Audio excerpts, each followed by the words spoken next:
Yeah, there we go. And we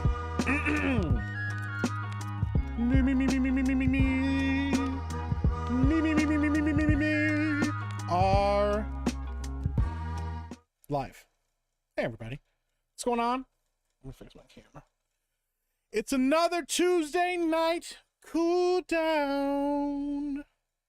Welcome in, everyone. Glad you're here. Glad you're hanging out with me. Hope you enjoyed Tuesday night's main event. It was a little bit of a shorter one because Jeremy wanted to, I don't know, talk about politics or something. So we let him go off and do his thing. No, there's a debate apparently tonight between the vice presidents or some shit. I don't fucking know. So he's doing that. He's going and doing that. And I don't really fucking care that much about politics, but I'm here to talk with you guys about whatever else you guys want to talk about. I don't know what the shit else is going on. There's a lot of wild shit in the world. Some of those things I don't want to talk about and remember. Some of those things probably would be good to remember and talk about. But yeah, we're here. So we're going to go through chat like we always do. Say hi to everybody. Let everybody file in. I'm trying to make sure I have like some of my, not articles, but just like shit that I was going to talk about. I want to make sure I have shit pulled up. Yeah. I also wanted to talk about a couple other things. I don't know how true some of this is. So I want to find out some of this stuff, but anyways. All right, let's talk, say hello to everyone in chat, then we'll get started. Crimson Cyborg, first in the door. Oh shit, I forgot to unmute that. We've already boomered. All right, now that boomering's out of the way. First in the door for Crimson Cyborg. Says, I'm not wearing pants. It's a goddamn conspiracy. And that is very true. Welcome in. Apollo Monopoly, second of the door, says, I'm taking my pants off. Hey, I respect it. Apollo Monopoly says, talking, give me that bucket. Crimson Cyborg says, give me that bucket. Apollo Monopoly says, 12 minutes. Is that enough time to take care of what's bubbling up within me? I don't know. It depends on what's bubbling up within you. Is it desire or is it shit? You know? Tom and Patriot says, yo, what's going on, Tom and Patriot? Dingus says, the real Tuesday night's main event. Let's go. No, this is Tuesday night cool down. We do a real Tuesday night's main event. I would never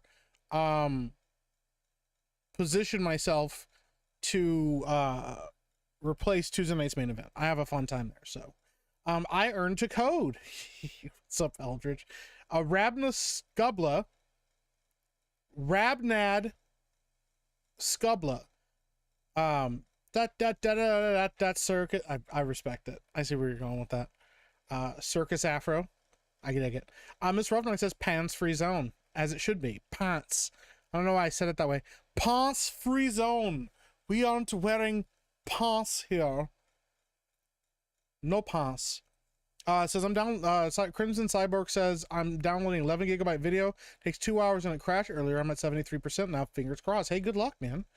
Yeah, Beardo was struggling tonight. I think he was just tired. Apollo Monopoly says, I am once again begging for you to smash the like button. Yeah, please hit that like button. You guys have been killing it on the likes. Honestly, I very much appreciate it. We always have well over 100 likes on every video. If you're here and you think about it, please smash the like button. It does help a lot. So, Atomic Patriot says Ben is gay. That's true. Jose Taco says, yo, what's going on, Jose Taco? Colt Classic, hail, Beardo's gay. What's going on, Colt Classic? Jersey Dolphin, welcome in. Good to see you. I appreciate you. I appreciate your message over on Tuesday night's main event as well. Why is Beardo on your thumbnail? That's not Beardo. That's me. It's my super awesome makeup that I wear for Halloween. Sissy 84. Excuse me. Says, hey, what's going on, Sissy? Miss Rough Knight says, hail chat. Welcome to the cool down. Absolutely. Rough Knight says, hail. What's going on, Rough Knight? Good to see you. Appreciate you guys being here. Tuesday night's main event was great as usual. Yeah, it was a good time. Irish Jedi said not at Savvy's house. Yeah. Yeah. It's a kind of a mess over there. Skurd Ferguson says, Hello, Mr. and Mrs. What's going on? Binary Recoil over on Kick. Shout out to my Kick audience. Good evening. I'm going to drop them all. And he drops all the emojis. Hey, I respect the hell out of that. So thank you so much. Greg Ghost says, I'm not first. Fruck. Not fuck. Fruck. It's okay, man. Listen, you're here. That's what matters. Dragon Lord says, Meek. What's going on, Dragon Lord? Night Saber says, I'm not last. Yay. You are not last. Crimson Cyborg says, Meek, super fat, super freak, super geek. Make more money than an ATM. I'm out of this world, no aliens. If I keep rapping, I'm gonna get signed, no Eminem. I respect it. I botched it, but I respect it. I botched what you wrote, but I respect it. Speaking of rap, I got a little thing we're gonna watch at the beginning of this video, or I mean the beginning of this stream. Let's see here. Steel Look at History. Remember for 3 months? That's a huge bitch. Oh, that's the wrong one. There we go. Thank you so much, Steel Like a History. Said, me, I never thought I'd be here, make it to this point. Just got a nice gift from my friend Toomby. He made my first emote of my late pup, G.I. Joho. That's really awesome. Well, shout out to Toomby. Tomby? Toomby. I think it's Toomby. Shout out, man. That's awesome. I'm glad. That's very, very, very, very cool. And I hope you're doing well, Steel Like a History. Appreciate you, buddy. Apollo Monopoly says conspiracy, laughing. Cajun Corey says, yo, what's going on, Cajun Corey? Shick74 in chat, what's up, Shick? Meek doesn't know I was a rapper. I can give him a freestyle to his intro. Oh, I mean, I respect it. I'm not against it. I like the little music I have for my intro now, but at some point, you know, if we get Bushcast started and we have other shows or other things I'm doing, I'm definitely going to need to have show intros. So Dylan D says, excuse me, Mike, do you have Prince Albert in a can? You do. Well, you better let the poor guy out. That's pretty good. Sub Night Saber. Hi, Emily Kruger. As always, positive, wonderful Emily says, happy Tuesday. Happy Tuesday, Emily. What's up, Donna Hall? Welcome in. Hail chat. Hail Epic Mike. Great Tuesday night's main event. Yeah, it was a really good time. What's up, Bear Thing Show? Bear Thing Show. I don't know why I keep saying things like that. It's weird. I like the seasonal name change. Yeah, you just got to do what you got to do, you know? What's up, Glenneth? Welcome in. Epic Mike about to speak. Savvy's feet pics got leaked for the 10th time this week. I've never seen Savvy's feet pics. I don't want to see Savvy's feet pics. The Bear Thing Show says, unfortunately, I can't hang out. Got a lot to do before bed tonight. Miss you all. Hey, well, I appreciate you, Bear Thing Show. Thank you for stopping by. Much love. I hope you have a good night. Excuse me. I rushed and ate like some rice right before jumping on the stream. All right, here we go. Steel Like a History says, hello, how are you doing tonight? Be blessed. I meant to say Jojo. I wasn't paying attention to my typing. Oh, gotcha. Well, Jojo is a much better name than Joho. That's for sure. So, Miss Ruffin says, sorry, I'm slacking my greetings to everyone. I'm getting dinner ready, and I'm not feeling tops at the moment. Well, I'm sorry to hear that. I hope you feel better, and I hope you enjoy your dinner. Tom Pager says, want to know a sad fact? Yeah, go ahead and tell me about it. AIC's the Bible says, and every eye ministry says, what's up? What's going on? How you doing? Welcome in. Jeremy getting his grift on, of course, man. I didn't make a quick run to the hardware store to buy a new faucet since the motion activated one I have died. Don't buy those things ever. Yeah, I don't think I could ever do a motion activated faucet. I need to be able to turn that handle. So Tom and Patriot says, so Bethesda games are known to be buggy and unoptimized as shit, but Fallout 4 can run better on my laptop than Minecraft. That's crazy. I mean, Fallout 4 did just get a big patch. The thing it did do is it killed a bunch of mods, but it did give a big patch and it did fix a lot of things and optimize things for like 4K and better performance on higher machines, stronger machines now. So that might be what you're noticing there. YouTube not working in Alaska. What's up, Mike? Well, what's going on, Mr. 30 Below? I'm sorry YouTube is not working. And shout out to my peeps in Alaska. Alaska sounds dope right now. Batman Well says Ronald McMike on the thumbnail. Something like that. And also shout out to Batman Well, who's one of the best heroes in the tick. Shaggy Rogers Book Review says, what up, biggest Meekus? What's going on, Shaggy Rogers? Jake Stanley says, what's up, Meek? What's going on, Jake Stanley? Welcome in. What's up, Magalorian? Hail, Meek. Hail the Magalorian. Lord Crush says, hail all. What's up, Joe Voss? What's up, Lord Crush? Even with four out of 5 people on Tuesday night's main event, it was still a fucking shit show. Love it. Yeah, it was a fun time. It was a good time. Jeremy left early, then set his stream 90 minutes early, right? Shit shouldn't bubble up inside of you. Go see a doctor. Paul Nobby says it was shit. Oh, jeez. Fucking hard is it to hit like as soon as you come in. Listen, some people forget, man. It's actually like a statistic on YouTube that calls to action is how you get a lot more engagement. Like, people just forget to hit the thumbs up. They don't think about it. So, it's actually very common. Wow, the clip art is just a mere prelude for All Hallows Eve. Talking about for mine, that was all Danky, man. I appreciate Danky a lot. Double Hawk says Jeremy will probably be playing with his bad dragons while watching the debate. Yikes. Gross. What's up, Freddy? Welcome in, man. Do make sure I'm all caught up. What's up, Darkwing Duck? Welcome in. Roblox head Leslie Headland. What up, Epic Mike? What's going on? Leslie. I'm not going to call you Roblox head Leslie Headland every time. That's a tough one to get out. Rolando A. Ramirez says, I got my pants off when I'm in public, so I might be in trouble. Just do it confidently. The more confident you are, the less likely you are to get in trouble. People will just assume that you did it on purpose. So, Finrish Valhalla, what's going on? Yeah, it was a wild show tonight, man. But I'm glad you're here. Glad you're in here hanging out. Isaac, 5.56 by 45. What's going on, Isaac? Welcome in. Hail Meek, love the new pick from Danky. Yeah, dude, it's pretty great. I love that. As a property manager, the techie stuff is really worth the headache. Yeah, man. As a property manager, I would imagine I had a very, very brief stint as a handyman at a series of, they weren't retirement homes, but they kind of were. It was like this group of older people got together and bought this plot of land, and then they built like a cul-de-sac in it and built all these houses. And then they had like a property manager kind of run the whole thing so that they could, I don't remember how it all worked. I don't think the old people put it together. I think it was a company that put it together, but then they chose who got to live in those houses or something like that. Anyways, I did the handyman work there for a little while. And some stuff, when you look at what builders did, some of the choices builders did, I was like, what the fuck are we doing, bro? And just, you can watch like how some people put things together and didn't think about them at all. And then sometimes you're like, oh, they actually cared and did something right.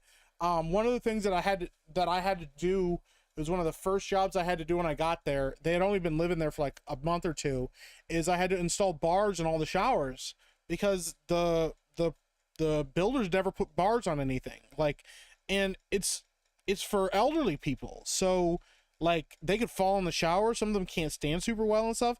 Bars are like a go-to, like almost a requirement when it comes to safety and stuff, and they didn't install any of them. So one of my first jobs was to go through and install bars in the different houses that other people that would let me. There was like a really shady group of people in one of the houses, and there were rules, like you're only supposed to have like 2 people or X amount of people living with you at a time. You know, it was like they agreed upon like, okay, the husband and wife, and then maybe like one other person, I think, because they had like 2 bedrooms. But they ended up having like a ton of people living with them and stuff, and they were like super sketchy all the time and all this stuff like that. And I remember that like they had asked me, the property managers had asked me to go around and check on things, and I went to each of the houses to ask them what they needed and stuff like that, and what I could order for doing the handyman stuff. And I remember they were like, they took them forever to open the door, answer the door, and they were like super sketch about stuff, and they were like not wanting to talk to me and stuff like that. And I was like, oh geez, dude, this is pretty sketchy.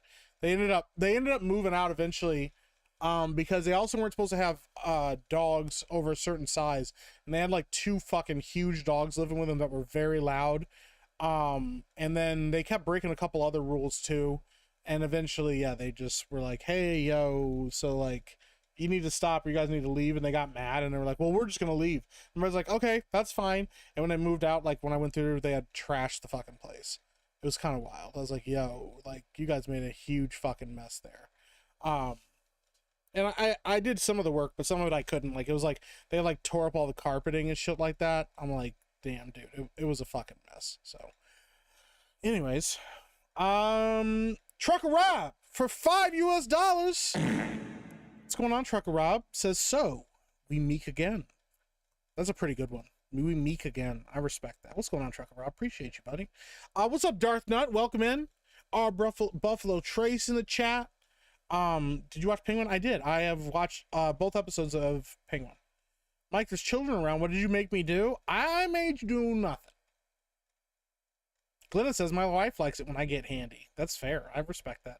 Anybody else really like enjoy Wild Robot? I have not seen it yet. I really want to take my kids to go see it. I've heard it's really good. Only watched the first episode, and Oswald has less effed up feet than Savvy. Damn, bro. That's wild. Jesse Amola says, builders cut costs all the time. Sometimes you got to go into someone's house that just bought it and already has problems. Really sad. Yeah. And those houses are not built to last. It's like, there's going to be problems down the line. I've been hearing, Quantum W says, I've been hearing rumors online that a lot of Gen Z crowd are going to trade schools for higher education than 4-year college degrees. Honestly, it's a smart financially for zero debt. Yeah, there are a lot more people going to trade schools because I think people are starting to get wise to the fact that going to college doesn't mean jack shit for you, unless you're in a very specific field, and that field doesn't have enough people in it. College educations just don't mean what they used to anymore. So a lot of people they get out of school with crippling fucking debt and nothing to show for it and end up getting a nowhere job. But if you get into a trade somewhere, you will always have a job. You'll always need plumbers. There's no robots that are going to replace plumbers. You'll always need electricians. There are certain jobs that will like always be around in some capacity or another. And getting in on the ground floor of those jobs is a good idea. So, Dinga says, I manage a 40-year-old office building, do handyman and manager work, constantly enough scratching my head at past contractor work. Yeah, man, some contractors are fucking lazy, and that's not taking a shot at people. It's just some of them just are. Golden Nuggets for 5 British pounds says, in honor of Beardo, I wrote a poem. Beardo fat, Beardo fat, Beardo fat. Beardo fat. Thank you. Hey, that was beautiful, very eloquent. We have a lot of poets and songwriters in the chat, and I respect all of you guys' work. Keep the hustle. A lot of people trash houses when they leave it like it's done on purpose. I'm skipping work tonight, so gonna look at Steam games. Well, I dig it, man. Are you gonna get Space Marine 2? Also, Trucker Rob, did you get the DLC for Rogue Trader? Because I have not grabbed it yet. I'm still playing through Rogue Trader. But I'm curious about the DLC for it, so let me know. What's up, Rose? Welcome in.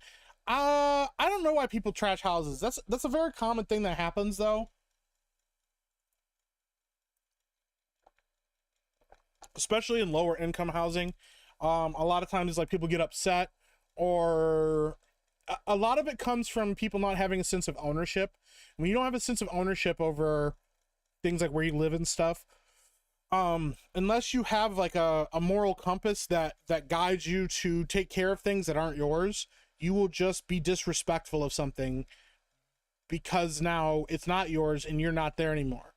Some people get bitter about having to move. They get bitter about having to move or having to do certain things, and so they feel like they're sticking it to their landlord to like be fucking disrespectful and break shit. I don't know, man. It's a mess, but that's pretty common. I've seen it a lot, and unfortunately in places where it's like, yeah, the landlord's either booting somebody out or somebody has to move out because they can't afford the place anymore or whatever, and they fucking trash the place. They break shit, punch holes in the wall, fucking tear up shit, and leave a massive mess, which then just inevitably either makes the landlord do a shit job of putting it back together because they want to save money, And so then they start renting out to people that are going to do that. So everything is cheap and in a bad spot and barely taken care of, and that's how you get slumlords. You get slumlords too from people just not giving a shit as well, but that's another way to lead to slumlords. Or you get somebody that goes, you know what, I'm never going to let this happen again. I'm not going to lose all this fucking money. What are we doing? So then they jack the rent up higher to prevent bad tenants, because higher rent prices means better tenants. There's a correlation there. So, damn, I gotta catch up with chat. Casey Cheeto says, Sneak Meek, thank you for those mental cooldowns after Tuesday night's main event. It's a detox from the shit show we've all come to love. Hey, well, you're very welcome. I'm glad you guys like this show. So, Anna said, I heard there were shenanigans and I came as fast as I could. There are always shenanigans around here. They're always shenanigans. So, I appreciate you being here, Anna. Good to see you. Jordy, the friend, says, I checked out Penguin right now, but I'm super invested in Prison Break and ER. Great shows. I've never watched Prison Break or ER, but I've heard that Prison Break was really good. So, and I know ER was a big popular show for a long time. What's up, Eldritch? Welcome in. I think I already said that, but, what's up, Heisman? Welcome in. NFL says, what up, Meek? I heard the Gen Z cancel culture tried to cancel Cannibal Corpse because of the lyrics. That's tried to cancel Metallica 2 years ago and ended up failing. You know, it's a new generation of people getting in and going, oh my god, why do people accept this? I mean, we've done it before. It's just, it's a different world now where we don't try to wash that world that came before. We just go, I'm just gonna ignore them. So Space Marine 2 is goated. I really want to try it. Also, what exactly is Rogue Trader about? Rogue Trader is a isometric top-down RPG that is set in the early setting of 40k, like one of the first settings for 40k, which is called Rogue Trader.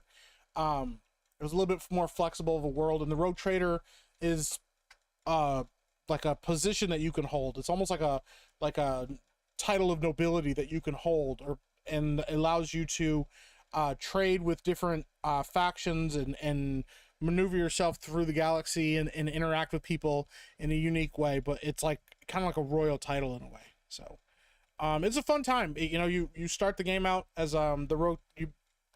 I won't spoil exactly what happens, but your character becomes a rogue trader, and then there is a story that you follow, but also kind of involves you going to these different planets and visiting people and dealing with the problems of the people on these different planets.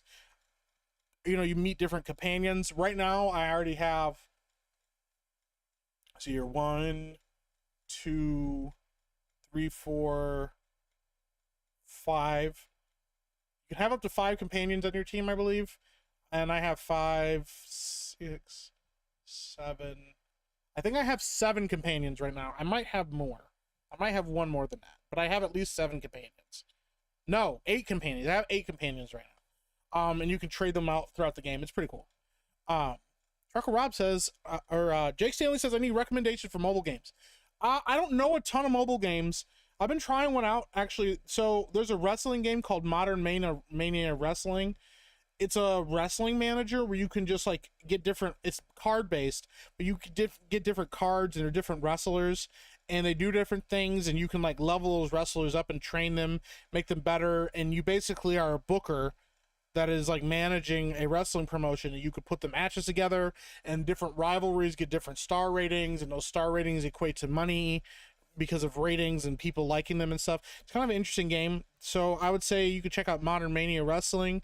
There's also a game that I play that I've been playing for years called Marvel Strike Force. It is a little bit pay to win now more than it used to be, but Marvel Strike Force is kind of a fun Marvel game. It's got a lot of campaigns that'll take you a while to get through. And as a free-to-play player, I should say I'm mostly free-to-play player because I probably spent like $30 on the game as an entirety, because I've been playing it for like almost 10 years, or maybe is it almost 10 years? 8 years? 9 years? 8, 9 years? I don't know. I've been playing it for a long fucking time. I've been playing it since it first came out. But anyways, playing that game, I've been playing that for a long time. I think that's a fun one to check out. There's also a game called Marvel Future Fight. That's a really cool one. The graphics in that are pretty legit, and there's some cool stuff. A lot of those games are all free to play. And then really good mobile games, ones that I would recommend to anybody, that I would just say straight up across the board, I have had a ton of fun with it and I really enjoy it. are Genshin Impact and Honkai Star Rail. Both of those games I played the shit out of. I fucking love Genshin Impact. It's a gacha game, and so you're always trying to roll for these new characters and earn different ones. But like, there's actually some pretty in-depth combat systems. There's a lot of world to explore. There's a lot of fun to be had there. So I really fucking like those, and you can play those both on mobile, and they're a pretty fucking good time. So I would recommend those to you. And that's about what I can think of for yeah, for mobile games right now. I'm to be honest, I'm really trying to keep the Beardo Chinese beam going, but it's kind of falling flat. That's a tough one. You know, the Beardo Fat one really took off, but Steam has the older Assassin's Creed on sale. I just got the first 4 for $22. Oh, that's awesome, dude. Lightsaber says, Mike, check out G&G Discord, put a pic and shit post to make fun of Beardo snapshot from Goat Simulator 3. I will try to remember to go check that out. So,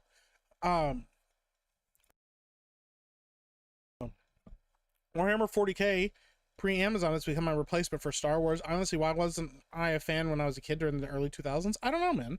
I feel like it was pretty niche back then. It's also an expensive hobby to get into.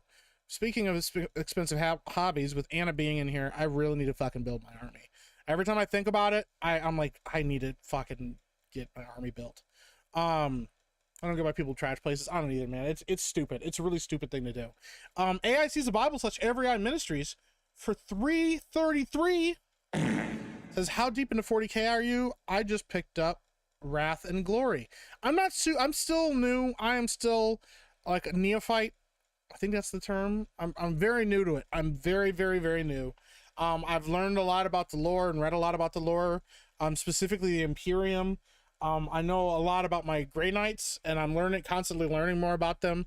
And as far as the game itself, I know the general layout of how to play the game, but I need to build my army so I can actually sit down and play it more. So, shit happened when my dad bought a 2-acre property of a few days ago. Last guy fucked so much shit up. Yeah, man, tearing up properties is awful. It's scummy behavior. So a lot of that with house foreclosure, they lost their house, so they trashed it on the way out. Yeah, man, it's messed up. They're almost like, hey, I'm gonna get my pound of flesh by destroying this place. So, what's up, Z Highness? Welcome in. Good to see you. Beardo watches prison shows for the. Oh my god, that's fucking wild. I haven't tried Wrath and Glory, but I know, yeah, Trucker Rob over on Rumble has been running. Verdant Mint has been running a Wrath and Glory game. And also a Starfinder game as well. Are you still doing that? Zihana says Meek plays Minecraft with Savvy. Call it Meekcraft. I do not play Minecraft. I don't. I think I've played like maybe 2 hours of Minecraft in my entire life. And that was not all at the same time. So I like the sister and the penguin. The restaurant scene was great. Yeah, she's pretty cool.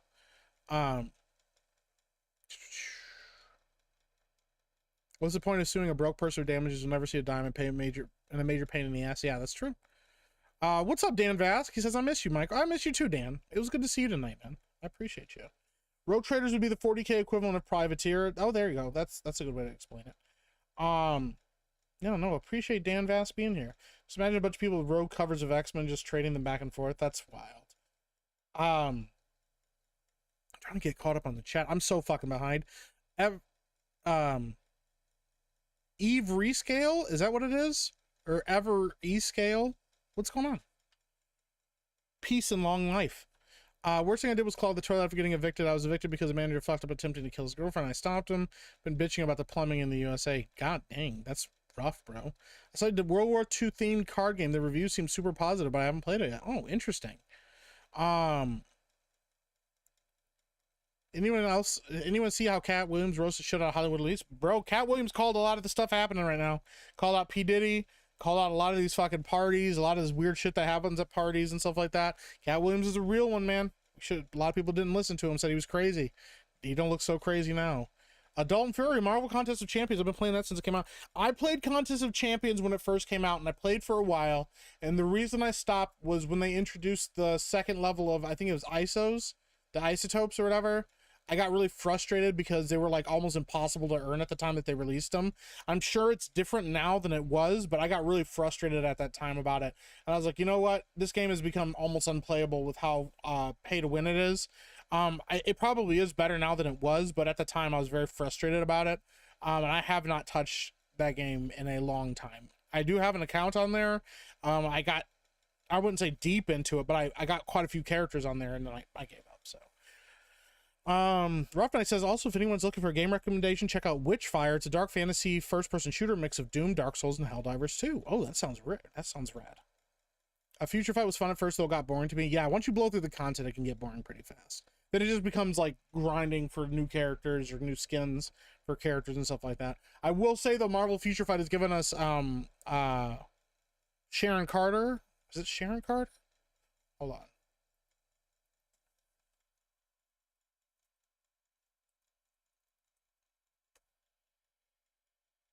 Yeah, oh, Sharon Rogers, not Sharon Carter. Sharon Rogers, who is a original character for that game, who's the daughter of Steve Rogers and Peggy Carter, and she's like one of the most powerful characters in the game. It's pretty fucking rad.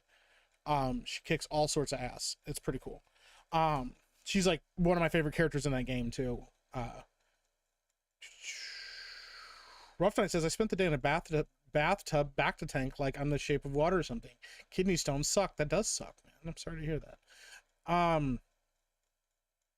Let me catch up. I'm still not fucking caught up on chat. You're welcome for those suggestions, though. Why did Mike fart just then? It's a mystery to all of us. Have you decided which spooky game you're going to start playing for the month? I downloaded Resident Evil 2 Remake. I'm definitely going to play that. I got to get some people organized to do like Phasmophobia and do some of these other games. But like I said, the Resident Evil one's going to be easy go-to. I also still have Amnesia that was gifted me by Atomic Patriot. And then, I think it was Cellular Dream was the one that gifted me, the one by Markiplier. So we're going to check that out. And then there's another game called Still Wakes the Deep, which is a horror game, and I might try that one out as well. So, but right now, for sure, Resident Evil 2 Remake. Anna says, Mike talking about needing to start his first army while I'm sitting here kicking off my 5th. Catch up, Mike. I know I'm super fucking behind. It's wild. I'm so fucking behind. Epic Mike's Trucker Rob says, I need you to teach you how to say Verdant, and Starfinder is done. We're doing Pathfinder at the moment. Probably do Starfinder 2E when it comes out. Oh, there you go. That's rad. I pronounced it right. Verdant. Verdant? Verdant? Is that how you say it? I don't know. AWM Fisher says, Epic Mike, have you seen the Cuckoos bulge on? I have not. Oh, God, dude. Did Mike just shit in his drawers? No.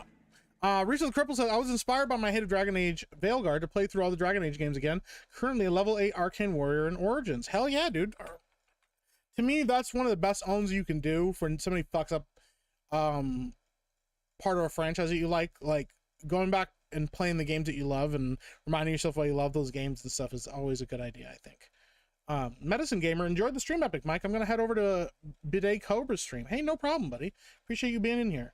Jordy the Friend says, Marvel vs. Capcom collection worth it when you really just want to play Marvel vs. Capcom 2? I'm tempted to buy it. I guess it would just depend on how much it is for the whole thing, man. I'm not sure. And yeah, I really do hope that Rough Night feels better soon. But yeah, I got to get my... I did remember! I remembered last time. It just took me a second. Yeah, I really got to fucking get building my army. I started working on a character, like this is my Purifier Squad. I always have them on board so I can show them off. I started building one of my characters, a librarian, I think he is. I started building him recently. I think you can do both. I don't think he's just a librarian. I think he's something, you can make him something else too. And I read somewhere that it's actually, this other thing is better meta-wise, but I don't fucking know. The librarian looks cool. Have you seen how much the Ubisoft stock has dropped since 21? Yeah, dude, it's in the shitter right now. That's rough. And yeah, prayers for Rough Night. He's having a hard time. I think he's doing better today. I haven't asked him yet, but I'm just hoping it just passes soon, man. Have you ever played Dawn of Titans? I have not. Is it any good? Jeremy just went live, but I'm not sure if I care or not. That's wild. Well, real quick, I mean, we all know the world is ending. That's true. Can you do a 40K stream sometime? Yeah, I would love to do a 40K stream. I know Max Von Priestley wants to do a stream together where we could talk about 40K. I think 40K is always a fun thing to talk about. And I just feel like right now, when I talk about 40K being the last bastion of nerddom, I don't just mean, I don't just mean against like infiltration from people that don't care about the franchise and want to make it something it's not. I also think it's one of those things that is gaining more popularity than it ever has before, and I think people are getting really passionate about it. And I think that it's been a while for a lot of gamers and stuff that have found something that they could just really sink their teeth into. There's so much lore and so much depth and so many choices within that setting that I think a lot of people have just there's a lot there for people to really get into. And with the success of things like Space Marine 2, I think it'll make more and more people invest in that that hobby and make it better and bigger. So hold the line for the Emperor protects. There we go. All right, the first thing we're gonna bring up here and talk about, if you don't know who he is, you will know who he is. 7 years ago was the last time he updated. Our boy Froggy Fresh just dropped a new song. If you didn't know, Froggy Fresh was a internet YouTube rapper. He was like, he fucking came out of nowhere. And nobody knew if he was serious or not. And he did a ton of fucking albums, or not, he did 2 albums, I think, but he did a ton of fucking songs. And the one that he got the most popular for was 11 years ago. Holy shit, I'm getting old. Called The Baddest, with his best friend Moneymaker Mike. It was such a wild ass fucking video, music video. And yeah, so they came back and he just dropped a remix of The Baddest, which is basically just the same song but with updated lyrics, updated music. And this is pretty fucking rad, so I'm absolutely gonna play this and we're gonna listen to it. Risa the Cripple says, for a person who makes fun of Beardo, who is fat, you should really learn that there is an apostrophe in we're, otherwise we may need pants where we go. Yeah, I'm not putting that apostrophe in there. Fuck that. I don't care about punctuation at all. You knew what I meant. Anyways, Titans was great. Then went pay to play destroyed my wallet and did mobile gaming for me. Oh, that's a bummer. When Mike gets turned into an honored servo skull, he's still gonna have the afro. Yeah, it's a defining characteristic. My favorite chapter of Space Marines is the Charadon. The Carcharodon Astra, is that how you pronounce it? Or the Carcharodon? The Carcharodon Astro? Their chapter Master Tybros the Redwake is the largest Space Marine. Oh, interesting. I'm actually collecting physical media with 40k, and I'm collecting the minifigs. Oh, that's awesome, dude. Yeah, man. Warhammer 40k is going the way of Mech Warrior. Speak with Archcast about the current state of games workshop in the 40k community. It might be fun to talk to Archcast. Talk to people that know a lot more than me. My friend Anna knows a lot more than me. She's educated me a lot on the setting and the lore and also the gameplay and stuff like that. So, but yeah, Froggy Fresh dropped a new song, so we're gonna listen to it right now. Let's pull it up. It's called Still the Baddest. All right, here we go. Froggy Fresh 2024. Me and Moneymaker Mike are back up in this. I am the baddest of them all. If you ain't about money, then I don't mess with y'all. Y'all think I don't get girls, cause I ain't very tall. If she see my stacks, I'll bet you that she calls. Cause I am the baddest of them all. If you ain't about money, then I don't mess with y'all. Y'all think I don't get girls, cause I ain't very tall. If she see my stacks, I bet you that she calls. I had to fight my whole life. So yeah, I fucking love that they came back. My favorite part is that he's offbeat on his own fucking song. Like, he's just off just enough that it's like you can catch it and it kind of bothers you a little bit. But fuck, like the fact that he's like just off enough that it's like bothering me that he's doing it, but he's fucking doing it on purpose, and I miss this shit. Is this redneck Ariel Pink? Bro, this is some new shit. Also some old shit.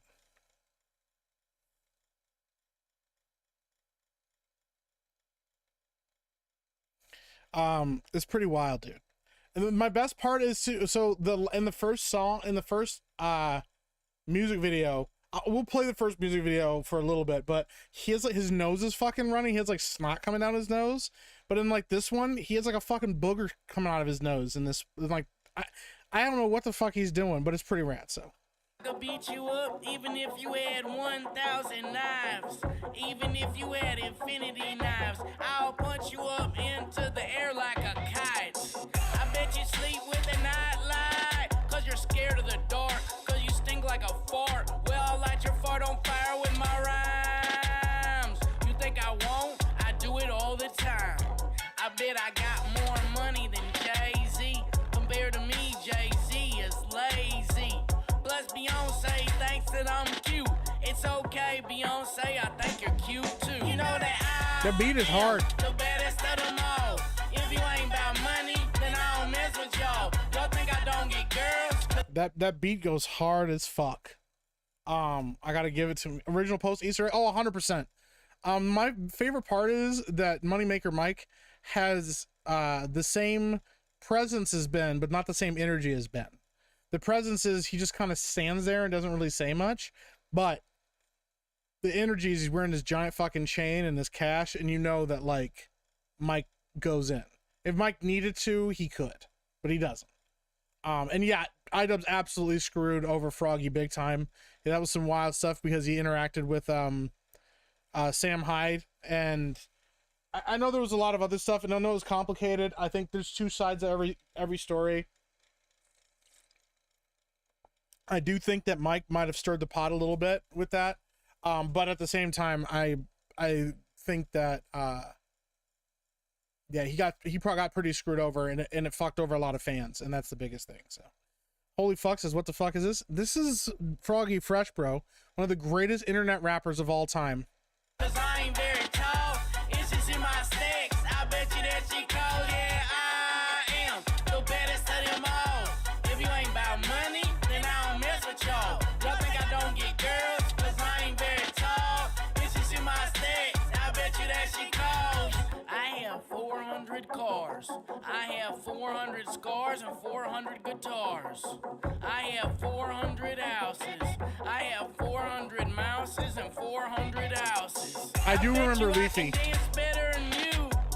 I bet you don't know 2 plus 2 is 4. It's 4. Now go and shut the door, cause nobody wants to see your face no more. I'm tough as nails, you're slower than a snail. I beat up every single person in jail. I dare you to try and punch me. My face is so hard you'll say, ouch, you crunched me. I am the baddest of them all.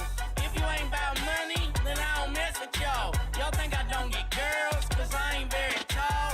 It's just in my sticks, I bet you that she calls. Cause I am the baddest of them all.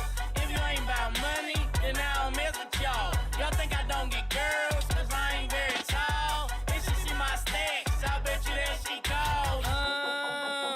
Froggy Fresh and Moneymaker Mike. I already told you we back up in this.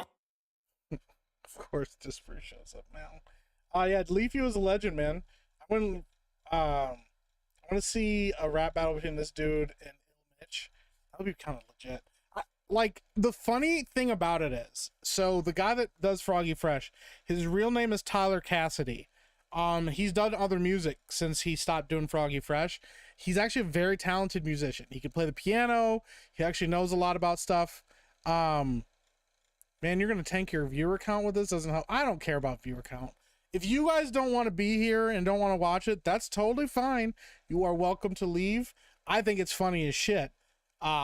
So yeah, I mean, I'm never gonna ask you guys to leave or anything like that. And if everybody was like, please stop, turn it off, I'd turn it off. But yeah, that's okay. I don't worry about numbers. So if you guys want to hang out and talk, we're here. So my rap videos suck. It's true, says Disprove. Disprove walks in and he says, I don't know what I walked into, but it feels like we should both be embarrassed about it. There's nothing to be embarrassed about with Froggy Fresh. Okay? He's a legend. He owns the internet. He owned the internet for a long time.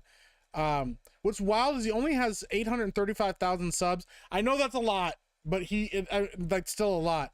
But I thought he'd have way more because like his older videos, he was crushing it. Like the original Baddest video has 9.7 million views. His most popular was called Good Guy Shoes. It had 33 million. Dunked On, which was like his other one that was really popular, had 26 million. He had like, and there was like a whole lore to his stuff. Like he used to have like, he used to talk about how excited, like how much he really enjoyed like John Cena. And there was like a bully, an enemy of him and Moneymaker Mike named James. And they fought James at one point. It was pretty wild, dude. Yeah, fucking Froggy Fresh was legit. How you doing, Disbrew? Welcome in, buddy. I'm surprised you're awake right now. What is it, like 4 in the fucking morning for you? This man is a legend. Let's listen to the talented stuff. I have to see if I can find what I can find. All right, Skirt Ferguson. Hey, appreciate you. Have a good time with the debate, man. He should collaborate with Dan Vask. Dan, you got to reach out to Froggy Fresh. You got to talk to him. You got to get this. You got to get a collab going. Let me see if I can find Tyler Cassidy stuff. It's 2 a.m. Okay, never mind. That makes a little bit more sense. That's less weird. Because yeah, that's like a regular sleep time for you. As I pull up Tyler Cassidy, I realize that none of his stuff is normal. Let me see if I can find. This is the one that he got really popular for, called Boyfriend. By the way, Disbrew, are you done yet with the Are you done with the Chimera Ant arc? I'm waiting for you to tell me how terrible it is and how much you don't like it. And I'm gonna be really sad about that, but I do want to hear your thoughts about it. So, his John Cena Christmas, yeah, he wanted to get a John Cena lunchbox for Christmas. Bro, that was wild. I want more Froggy Fresh. Yeah, I looked him up and he's jacked on too. Yeah, he got big as fuck. That's what everybody was bummed about Creator Clash, because he was gonna box and he's actually kind of jacked and he put a bunch of work into it. So, we're -5 GMT.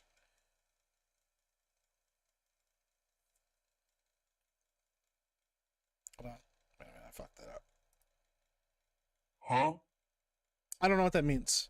-5 GMT sounds like some kind of military coordinates or something. They're like -5 GMT, -5 GMT.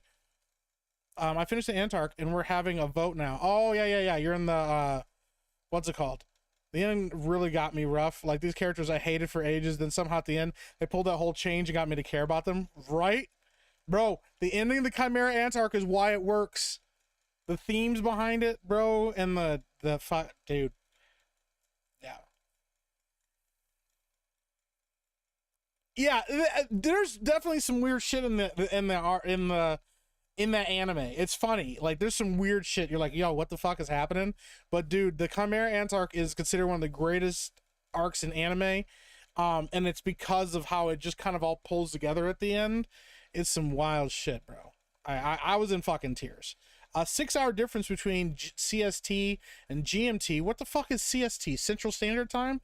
Yes, I'm using the Lord's time measurement because America. I respect that. Greenwich Mean Time. Who's Greenwich? Huh? Who the hell is Greenwich? Yeah, the whole ending, bro. Yeah, dude. Fucking good shit. And also the Netero, the fight between the old man and the king and stuff. One of my favorite portions. The fucking, yeah, it's so good. Anyways, sorry guys, we're talking anime. What's up, Tommy Patriot? You said Mike. Yeah, who is Greenwich, and why are we going by his time?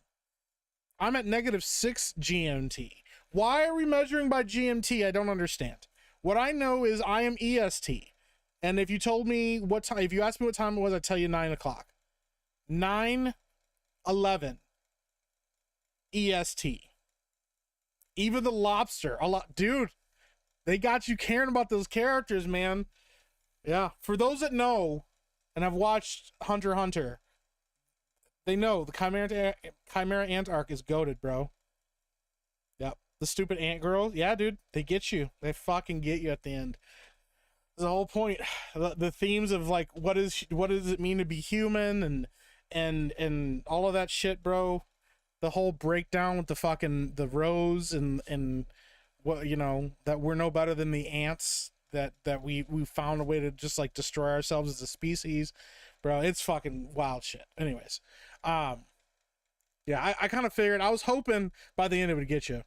We're in daylight savings time now. What is that? That's the thing too. I don't even know what that, like, I know that we're supposed to jump forward or sometimes we spring ahead or we fall back, but I don't know when that's supposed to happen. I still don't fully understand why it happens. I know it's something to do with farmers and daylight, but I don't really I'm like, but why can't they just like be like us and adjust to their own time? Just get up a little earlier. Why does time have to change for them?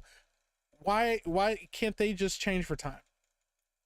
I'm sad I'm nearing the end now. Well, the good news is the manga, which was on a break, they just dropped new stuff for the manga. The writer is writing a bunch of stuff. Right now, he basically released a "if I die, here is the ending that I would have wrote," but he said, but that's not the full ending. It's just like the basic, like he called it the D ending. But he's writing the A, B, and C ending right now as well. Like he's trying to finish out the anime, the manga, as we speak. And I think once he finishes it, we'll get the rest of it animated. And I think it'll be probably better based on what he's doing with the manga right now. It's pretty nuts. So the arc had me for a while though. I thought it was great. It was the start. I thought was basic. Once they brought in the big boy people, I liked it. Yeah, man. I'm glad. No, Escapo. This is Hunter x Hunter. Battle against the chief and the Chimera boss makes you think, who's the bad guy here exactly? Yeah, dude, it's some wild shit. So, all right, well, let's talk about some things. I want to talk about a couple things. Hold on, let me see here. Make sure I got my fucking tabs open where I want them to be.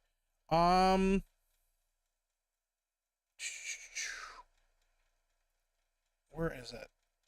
So, hold on, let me pull this up. Yeah, Hunter x Hunter. I had Sheep City and do some art for me manga style. It's pretty tight. Really? You have to send it to me. I'll have to check it out. Yeah, Hunter x Hunter is one of my favorite animes. I didn't think that it would be that. Like, other people told me it was really good, and I was like, all right, I'll check it out. I'll get to it because I really like Demon Slayer. My Hero Academia was my favorite anime for a while, but I read the manga. I'm not a fan of the end, how it ended. But I like My Hero Academia. It's good. It's definitely up there. Demon Slayer was like my favorite for a while. It's still definitely top 3 anime for me. I fucking love Demon Slayer.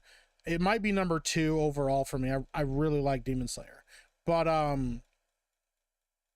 Hunter x Hunter, man, like once I started watching it, I was like, okay, this is really good. But the way it builds on itself and builds and pays off concepts and ideas that it sets up early on in the show, and the way that the characters develop and grow over time and stuff like that, it's fucking wild. So, hey, Cajun Corey, have a good night, buddy. I appreciate you. I just finished up the Evangelion remake anime movie series, and dude, it's super trippy. I've heard Evangelion's really good too, so gotta grab my dinner. Hey, awesome. Even harder to read manga when you see the creator's sickness coming through his drawing. Yeah, dude, that's true.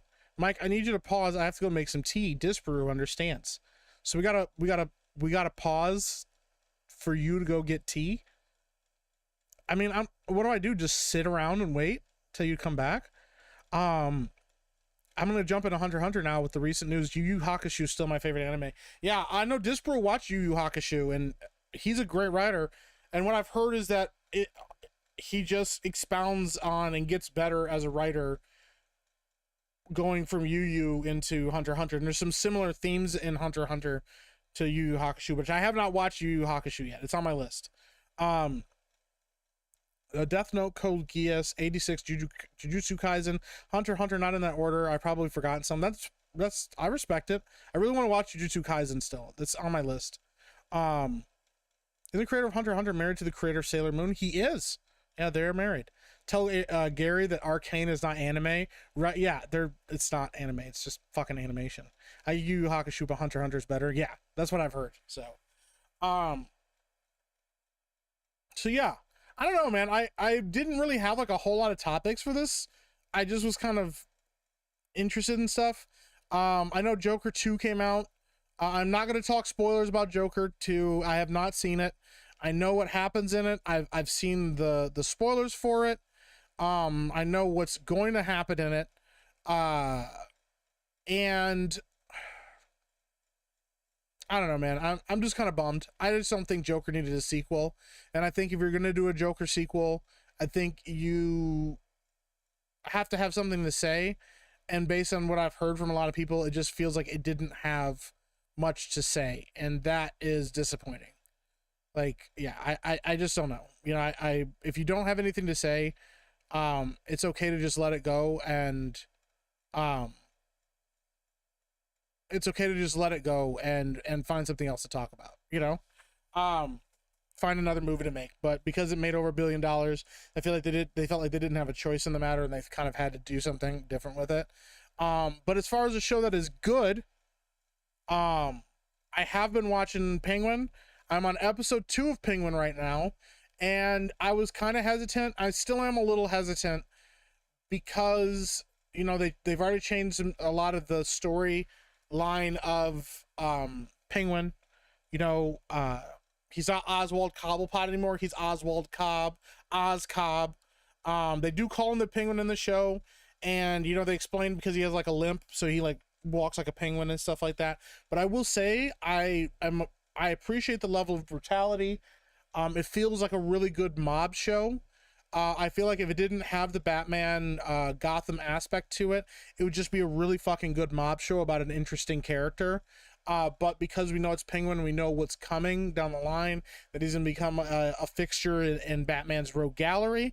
There is an interest there. I think I won't be happy if Batman doesn't show up. I think at some point he has to show up. But the first 2 episodes are really good. Yeah, the first 2 episodes of it are really good. I'm very impressed with the pacing. The writing is really good. There's a really, really, really good attitude vibe to the show that I appreciate. It always feels like I think part of what makes like a really good mafia thing is that sense of danger around every corner, but not feeling like it's always going to be explosive. You just know that like any minute something could go sideways for anybody, you know, especially when you're like a middleman, because right now Penguin's a middleman. So, you know, he could get ordered to do some shit that he doesn't want to do, and watching him kind of play both sides and doing his thing and kind of maneuvering is pretty cool. They introduced a character that I was kind of worried about in the first episode. This young kid who's kind of like Penguin's like sidekick. And I was worried about this kid, and I thought that I wasn't going to like him. I was worried that it was going to be,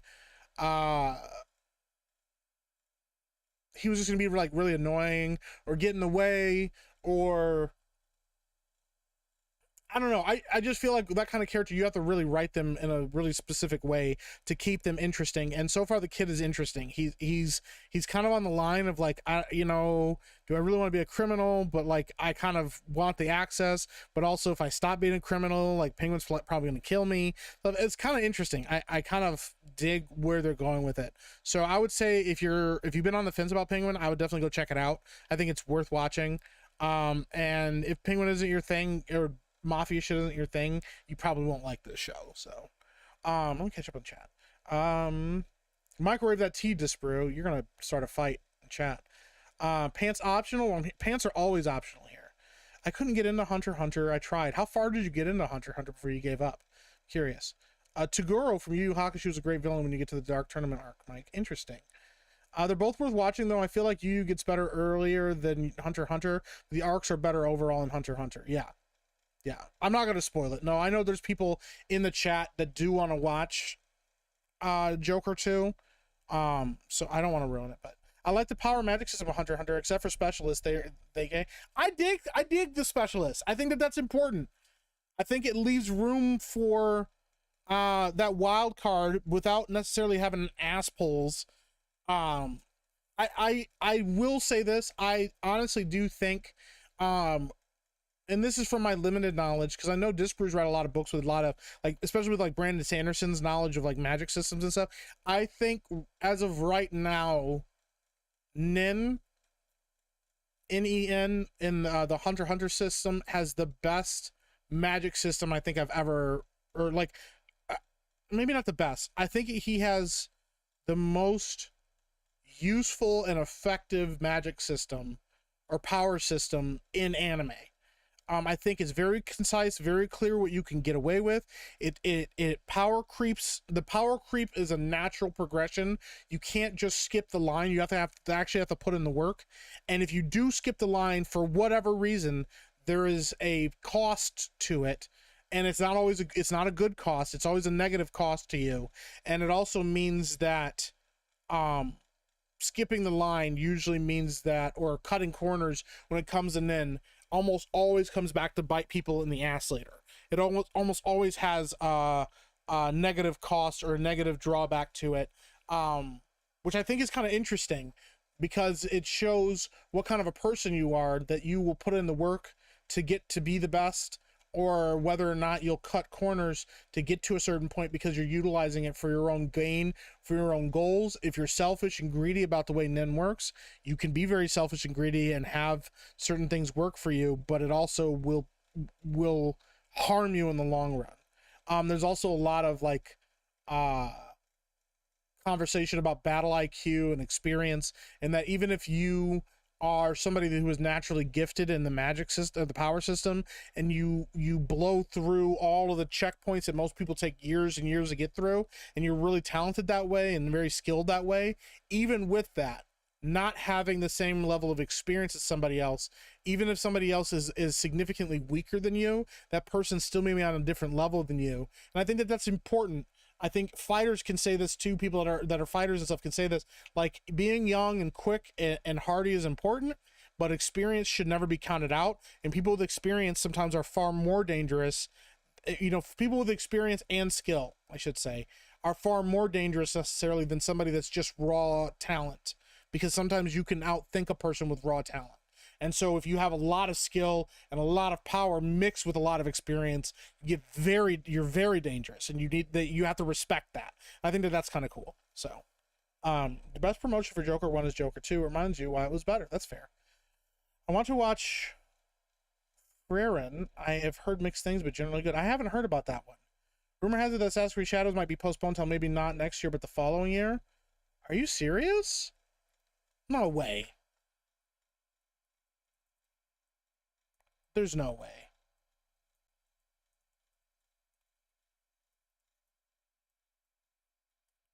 There's absolutely no way.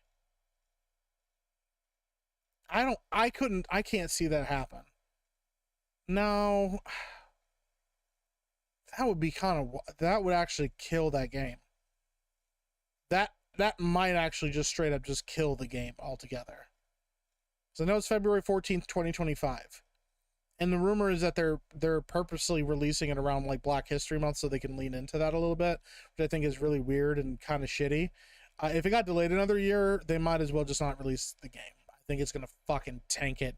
Unless their goal is to remove a bunch of content that was in the game that they didn't originally want to be in the game, with Yasuke, because apparently, and I don't know how true this is, because I don't want to say this with a basis of not knowing with a false pretense, but I will say what I have heard rumor wise. These are all unsubstantiated rumors.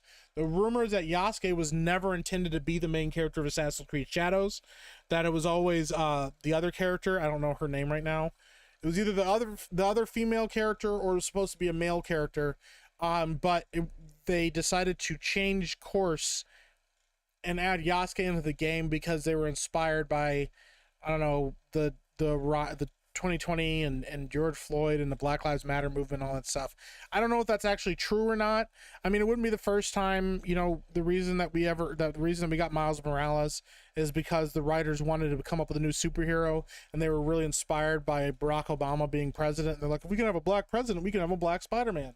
I'm like, okay, I guess, man. I mean, if that's how you get your inspiration.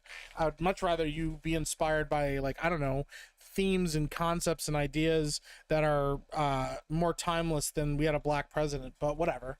But if they push this back another year, I don't know how this game survives. Escapist is corn cob. I was really happy to see Clancy Brown episode 1. Yeah, Clancy Brown's legit. Yeah, Clancy Brown is not Maroney. Oh my gosh, I can't think of his name now. But yeah, the other gangster that's in the mix. Yeah, I'm gonna lurk while I eat my dinner. Yeah, no worries.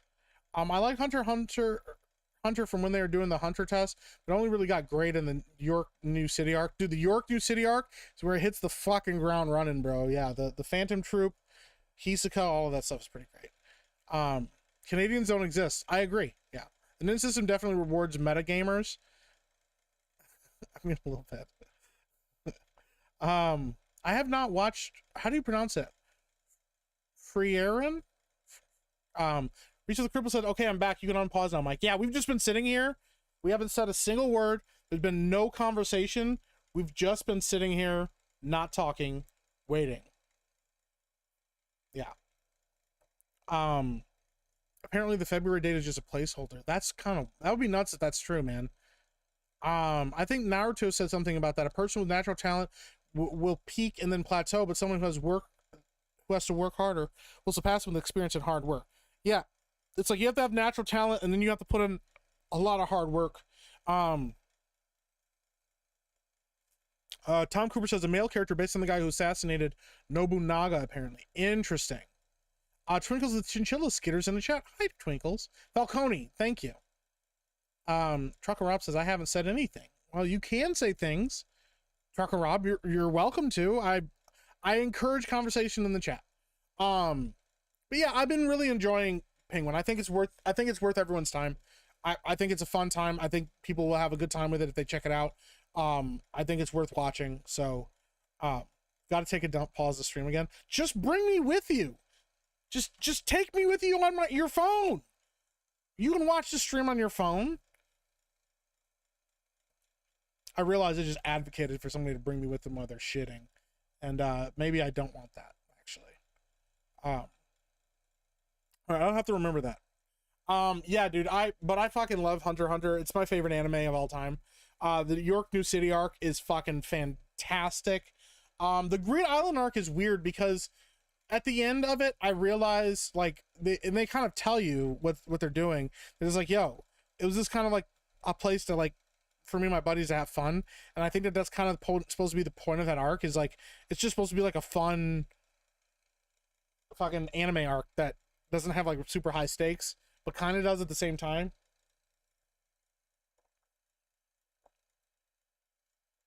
To me, the Greed Island arc, and for people that don't know, just like a brief thing, the setting goes from the real world into like a video game. The characters get sucked into like a video game that one of the characters' fathers created just to like fucking create a video game and have fun with his friends. But like the video game is full of a bunch of sweats that are all kind of like trying to kill each other and fight each other and like fucking win the game. But like in the game, if you die in the game, you die in real life. And so it's just full of a bunch of sweaty fucking players constantly trying to like rob each other of shit and fight each other and kill each other for like prizes in the game and stuff. And it is, to me, kind of, it kind of is like a indictment of like sweaty players in video games in a way. And I don't know if that's what the main the author was going for, but it kind of felt like he was a little bit. It's like, yo, just play video games that have fun instead of being a fucking like sweat all the time and trying to always win over everything. Yeah, so I don't know, I just thought that was kind of like a funny thing, like in specifically with that situation, was just like yeah, just being like, yo, just don't be a fucking sweat in video games. Just like have fun, let other people have fun with the game too, and be chill about it. So I'm trying to find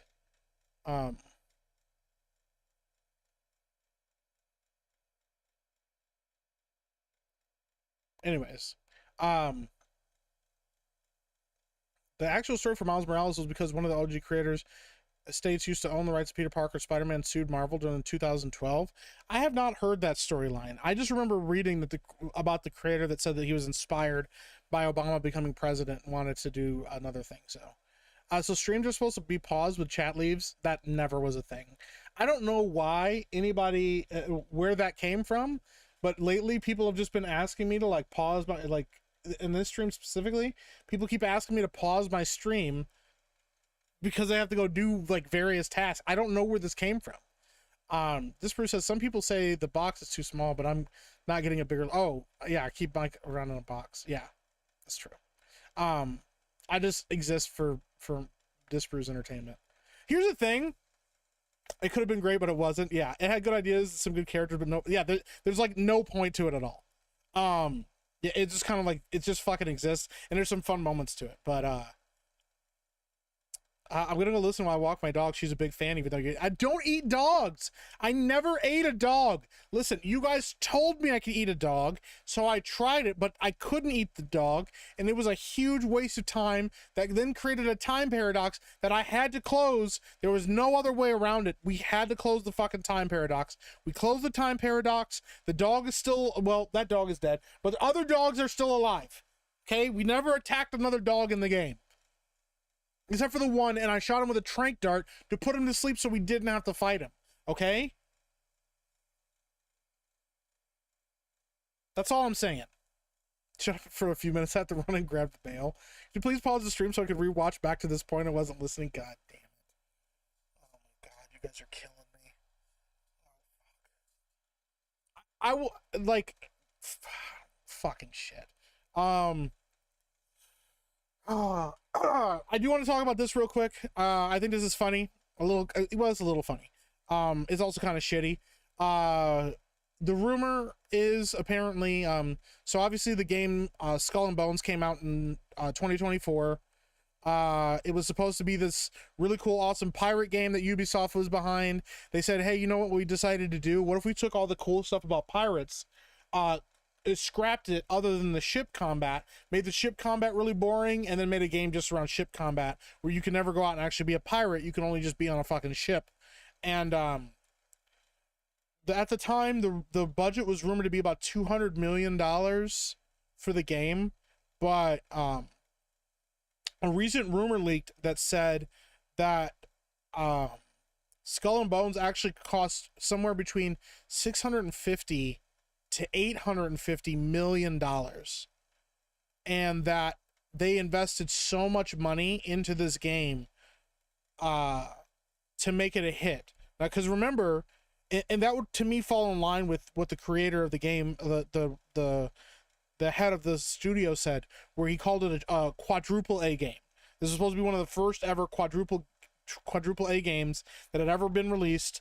It was like, yo, look how much money we spent on this game, look how big this game is, and it's totally worth the $70 price tag because you're getting this massive, crazy, awesome game that's gonna blow everyone's mind. And then I'm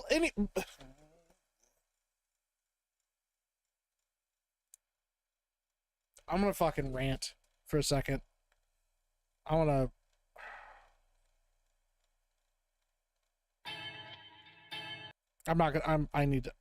shouldn't be getting worked up like this. Oh, Lord. Let him cook. Let him cook now. Let him cook. I said let him cook. All anybody wanted you to do was make Black Flag 2. It's all you had to do. It's a slam dunk. Everybody liked Black Flag. It's still, to this day, considered one of the best Assassin's Creed games of all time. And it's considered one of the best pirate games ever made. All you had to do was make an open world game, okay? That had that had the same kind of combat. Maybe you could have expanded a little bit, made it a little bit more complex than Assassin's Creed Black Flag, because it's not an assassin game. You already had sword fights. You already had gun combat. You already had things like going out and hunting creatures in the jungle. You already had gathering resources. You already had a pirate base. You already have base building mechanics built into the Assassin's Creed engine that you could have built your own pirate base. You could have had ship upgrades and you already had a lot of that stuff. You had a perfect blueprint laid out before you with Assassin's Creed Black Flag, and your idea is to go, yo, cool, I'm gonna try to build this pirate game, but what if we make it kind of like an MMO but shittier? Okay, and then what if we got rid of the pirate part of it, where you go on land and get to like customize your pirate and do all that shit? How about we just make it so you only ever are on your ship? How does that sound? Is that cool?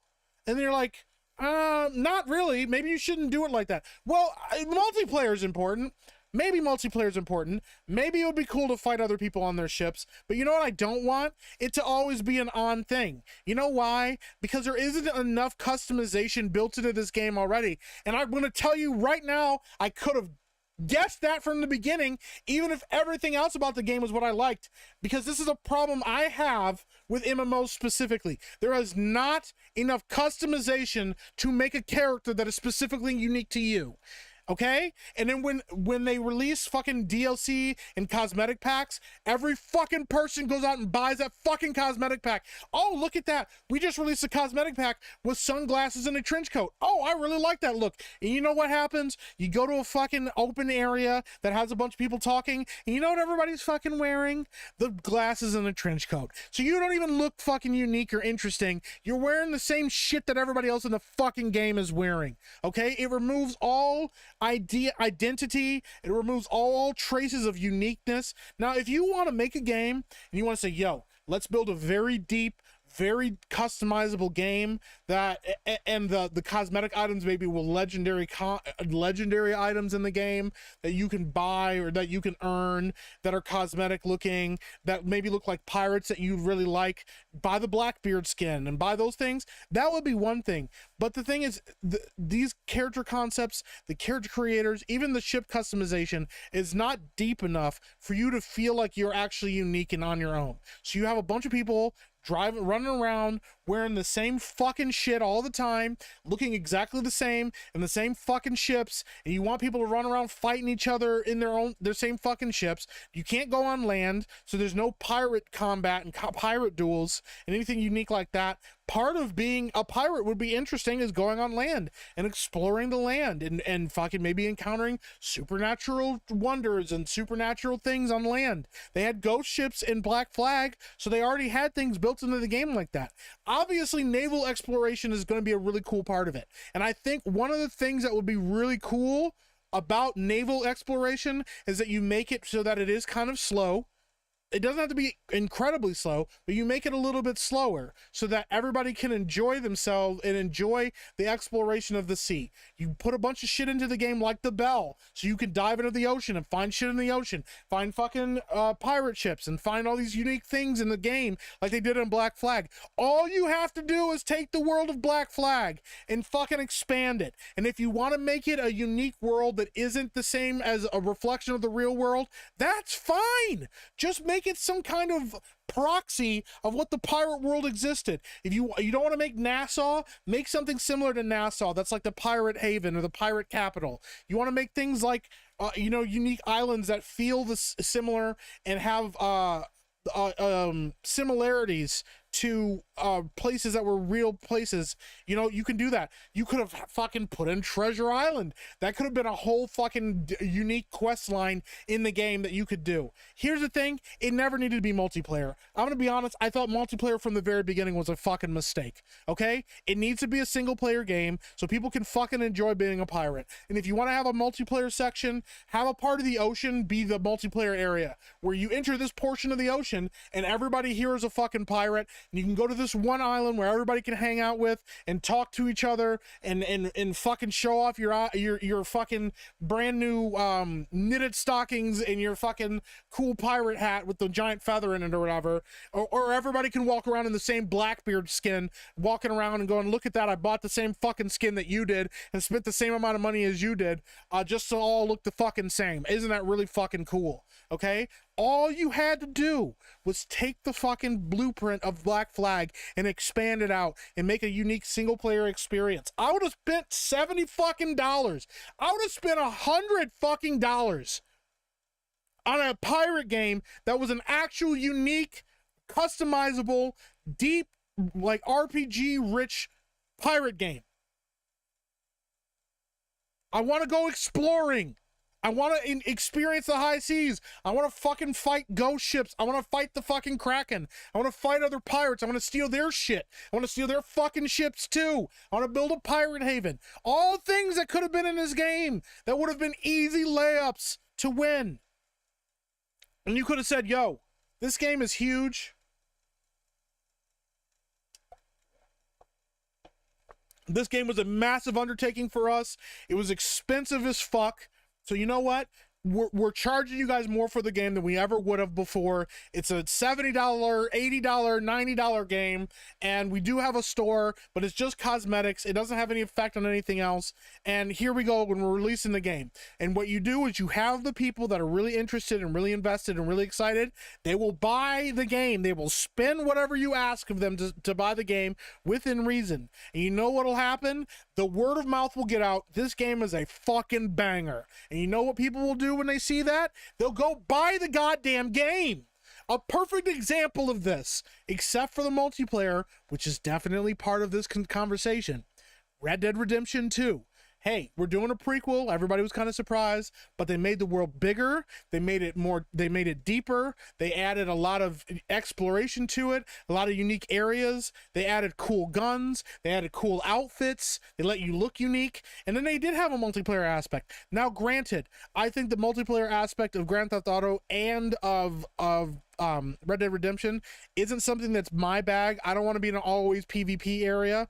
But a lot of people really fucking like those places and really like what they have to offer. So they added that to the game. And frankly, not a lot of people are playing Red Dead Redemption Online, but that's partially because of the fucking sweats in that game and the way that it works. But the idea was there, okay? It's a bigger world. It's a unique single player experience. That's what most people are talking about. Now you have Arthur, who is considered one of the greatest protagonists in video game history, with Red Dead Redemption 2. Imagine a game with the same level of detail, the same level of care and expertise as Red Dead Redemption 2, but in a pirate setting. It's not hard to imagine because you could have done it. It's not that fucking difficult to do, okay? But instead they went, you know what? What's the lowest hanging fruit we can get? Let's do games as a live service. That will make sure we can keep making money. Yeah. If we do games as a live service and make it like a shitty MMO with none of the cool features of an MMO, then you know what? We'll fucking keep raking in the cash as much as we possibly can. But also, let's make sure, yes, that we charge extra for the game because remember, it's a quadruple A game. It's a first of its kind. Yes, let's coin that term now because everyone will keep playing our game. You know, everybody will continue to play our game and give us lots of money when we add in all the microtransactions. Oh, would you like to level up your ship? Well, that'll cost an extra $20, please. Yes. And then nobody bought your fucking game. And the sales tanked. There's less than 1 million people playing this fucking game. Your game will be dead in less than a year. I feel like this is an impression of an Englishman. It's an impression of a greedy fuck, a game developer that didn't give a shit about actually giving people a unique experience. Listen, you already have Sea of Thieves. Sea of Thieves is massively popular.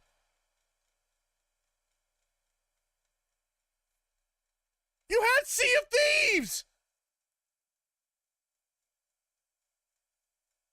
And yes, you were absolutely right. Yeah, 200 hours of open world pirating and gorgeous Red Dead quality environments. That's what I wanted. That's what we all deserved. That's what you deserved. And you deserved. And you deserved. All of us deserved that kind of a game. And instead they did this. And you know what the worst part about it is? The thing that bothers me the most about this is that they won't learn this lesson.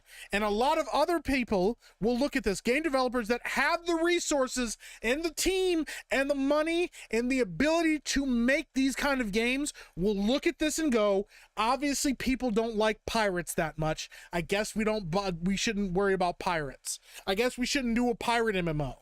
No, that's not the lesson you should learn. The lesson you should learn is give a shit about what your players actually want. Red Dead Redemption 2 sold like gangbusters. And you're going to tell me you spent $650 to $850 million, almost $1 billion goddamn dollars on this game, to make it the shallow, heartless piece of shit that it is.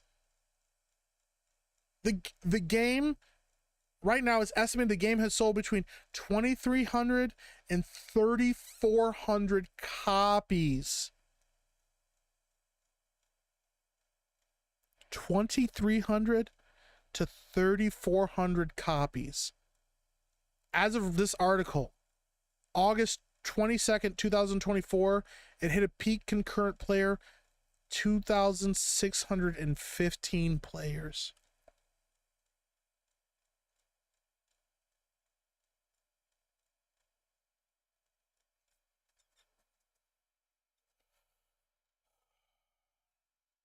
I feel like we're not asking much.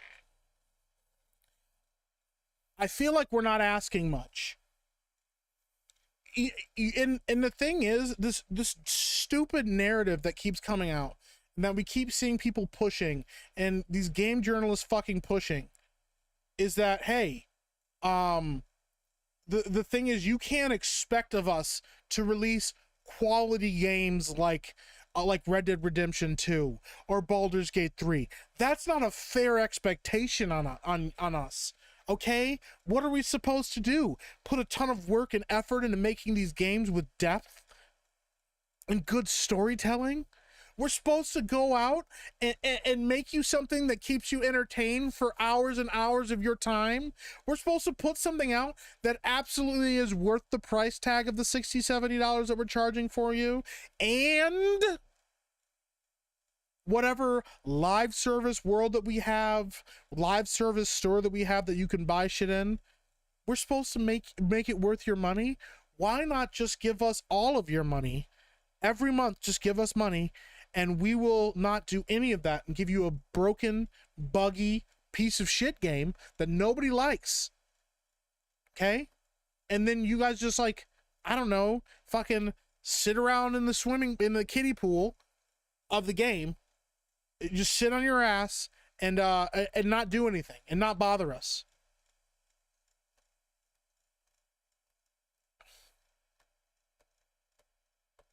Not miracle workers, Mike. They can't make it worth your money. That's hard.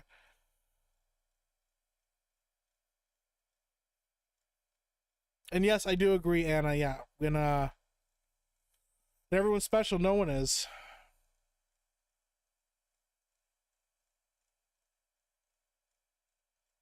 It worked out really well for Suicide Squad. Yeah. Speaking of Suicide Squad, that news game, they just released a little snippet here. Let me see if I can find it. They released a little snippet of Suicide Squad as well, of their new DLC where they have Deadshot's daughter coming in to play as a character. Let's see if I can find it here. Mr. Bug shared it.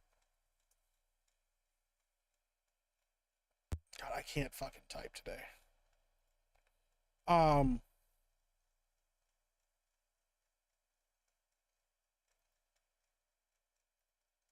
This is what they dropped to get you excited for the new Suicide Squad DLC.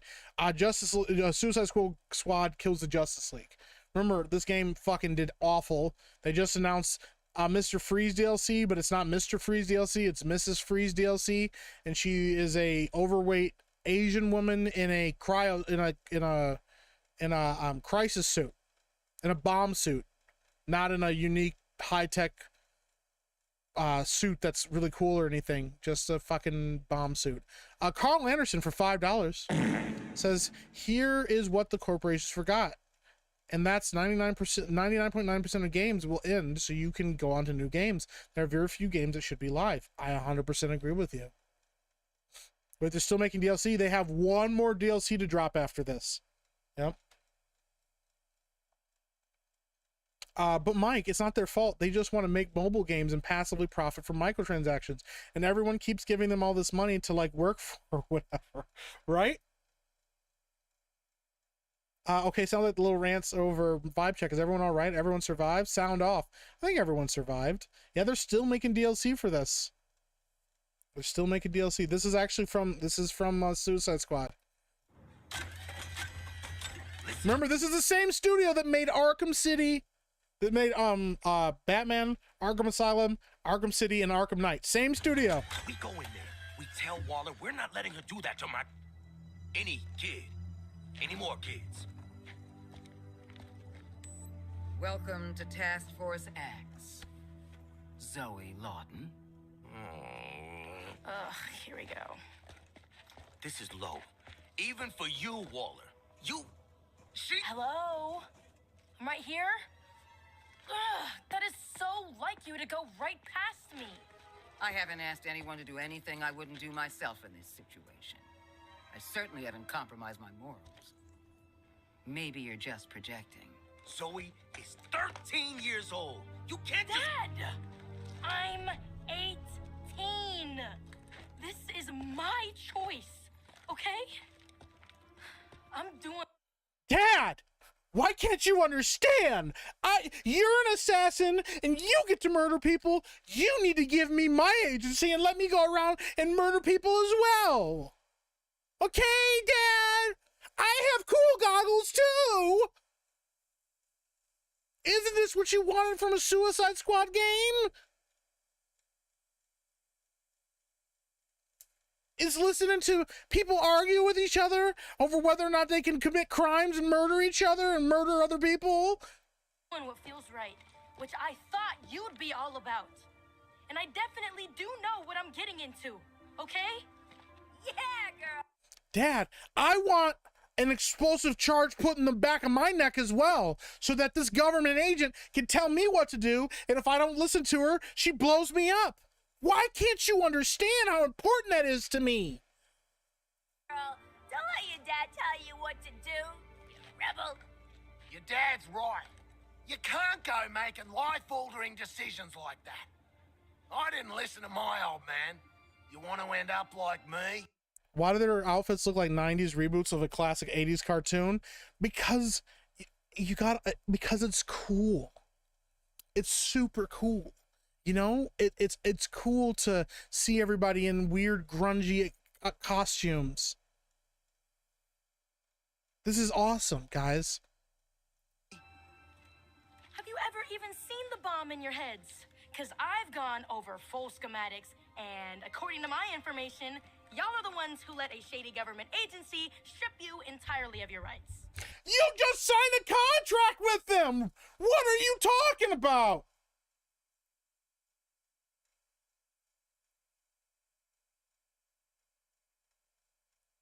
This isn't elite ops of the unit of the best people, is people the government want to get rid of. Right? That's not Wanda Sykes. That's Deborah. Oh shit, I can't remember her last name now.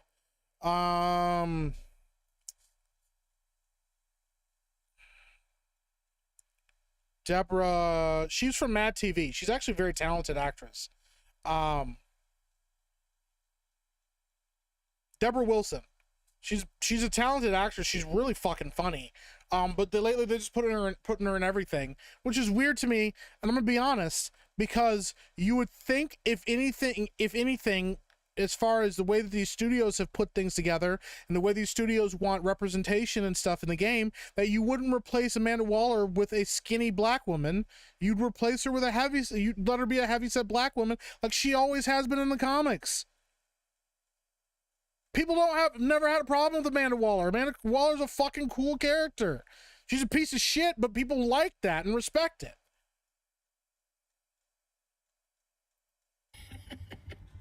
You let them inject you with a thing you didn't understand. Like, at all. And you ran headfirst into literally an apocalyptic war zone. Like, with explosion and destruction and everything. In my defense, I thought it was the best way to see you again. Huh? These fools. Dad!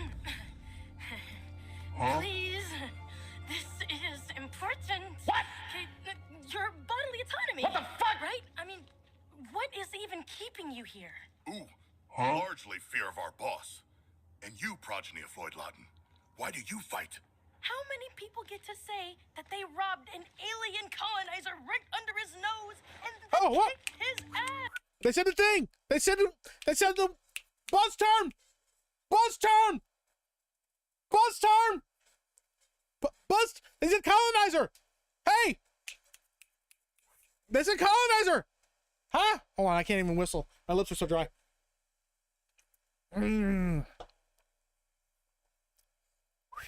They said colonizer. Hey. They said the term. Bodily agency. Colonizer. Yes. Basically, just me.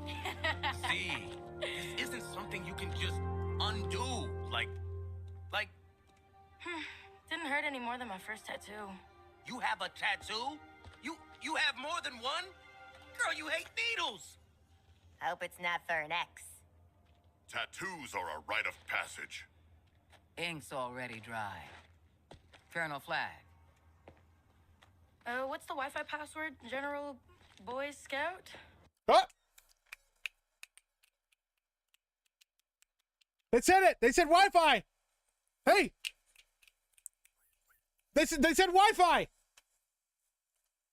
Cause Wi-Fi's cool. Cause kids like that Gen Z and their Wi-Fi. We know relevancy. We know the cool buzz terms that kids use nowadays, like colonizer and Wi-Fi. Why would these? Obviously, this 18-year-old girl is smart enough to sign government contracts with a shady government organization that was holding her father hostage with an explosive charge in the back of his skull. This is bussin', absolutely, Zascapo.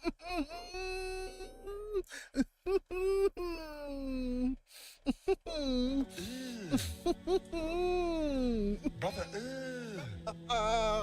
what's that? What's that, brother? We said Wi-Fi. I don't know. Just give me a few. I'll figure it out for myself. That's my girl. They ask you how you are, you just have to say that you're fine when you're not really fine, but you just can't get into it because they would never understand.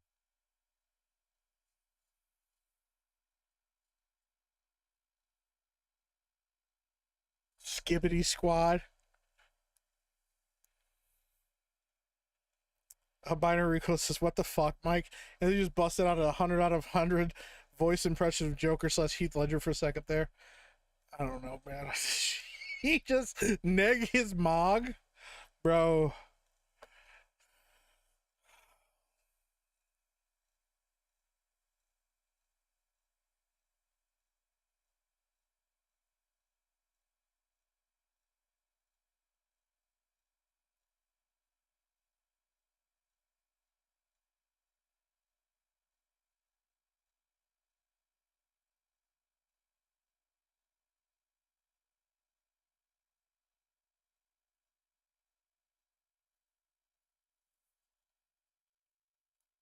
What are we doing?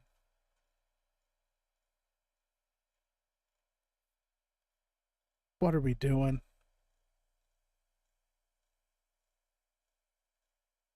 What are we doing?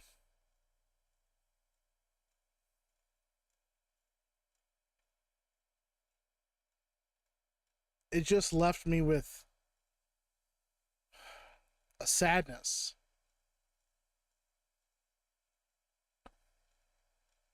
A sadness in my soul. I don't know how to describe.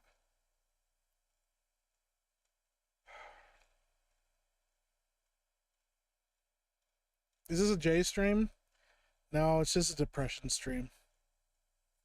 I'm just sad. My leg! I know something that'll brighten your day, Mike. Please tell me. Please fucking tell me. I'm so fucking sad right now. Because I was just about to pull up something else that makes me even more sad.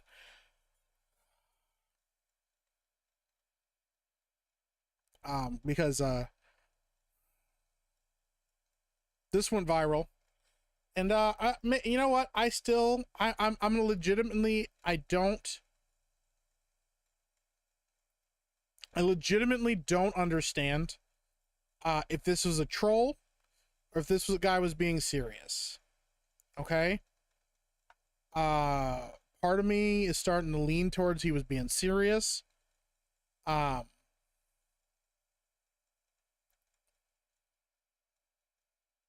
then part of me thinks maybe it's just all bait.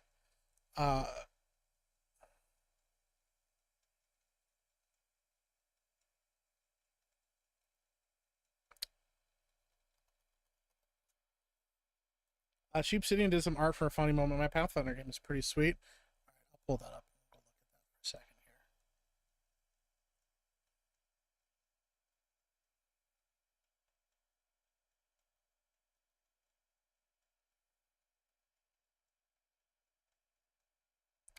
There we go. Is this it right here, Trucker Ron?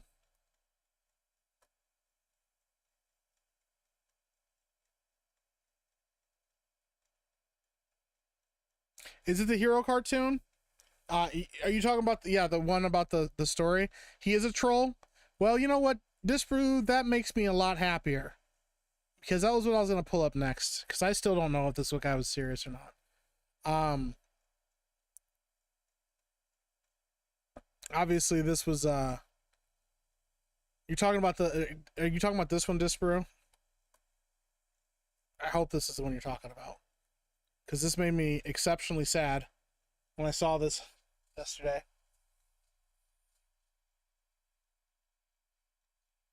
It felt like bait. I had to stay away from it. He responded to them by taking a piss. Okay, because I couldn't fucking do it. But looking at the responses and the amount of people that tried to defend what this guy said, somebody's like, haha, it sounds like you're not a fan of this trope. It's definitely hit or miss. Context, crit fails to use a chaos chart, mage gets flaming hands or whatever, and they had a hail bale come falling out of the sky under one of my mobs. Oh, I dig that. People critique it, he's like, so knowing that, maybe you should look at this with different eyes. Gotcha. Please pause the stream, I gotta go do business, and no, I will not take you with me. Just grab your phone and bring it along with you. If you're shitting on the toilet, this is the perfect... Listen, there's no better entertainment to shitting than listening to me rant about shit on the internet. I'm not saying others don't believe it, just not the poster. Well, I mean, that makes me a little bit happier, because he got 8.4 million impressions out of this fucking post. But listening to other people... Because the thing is, like,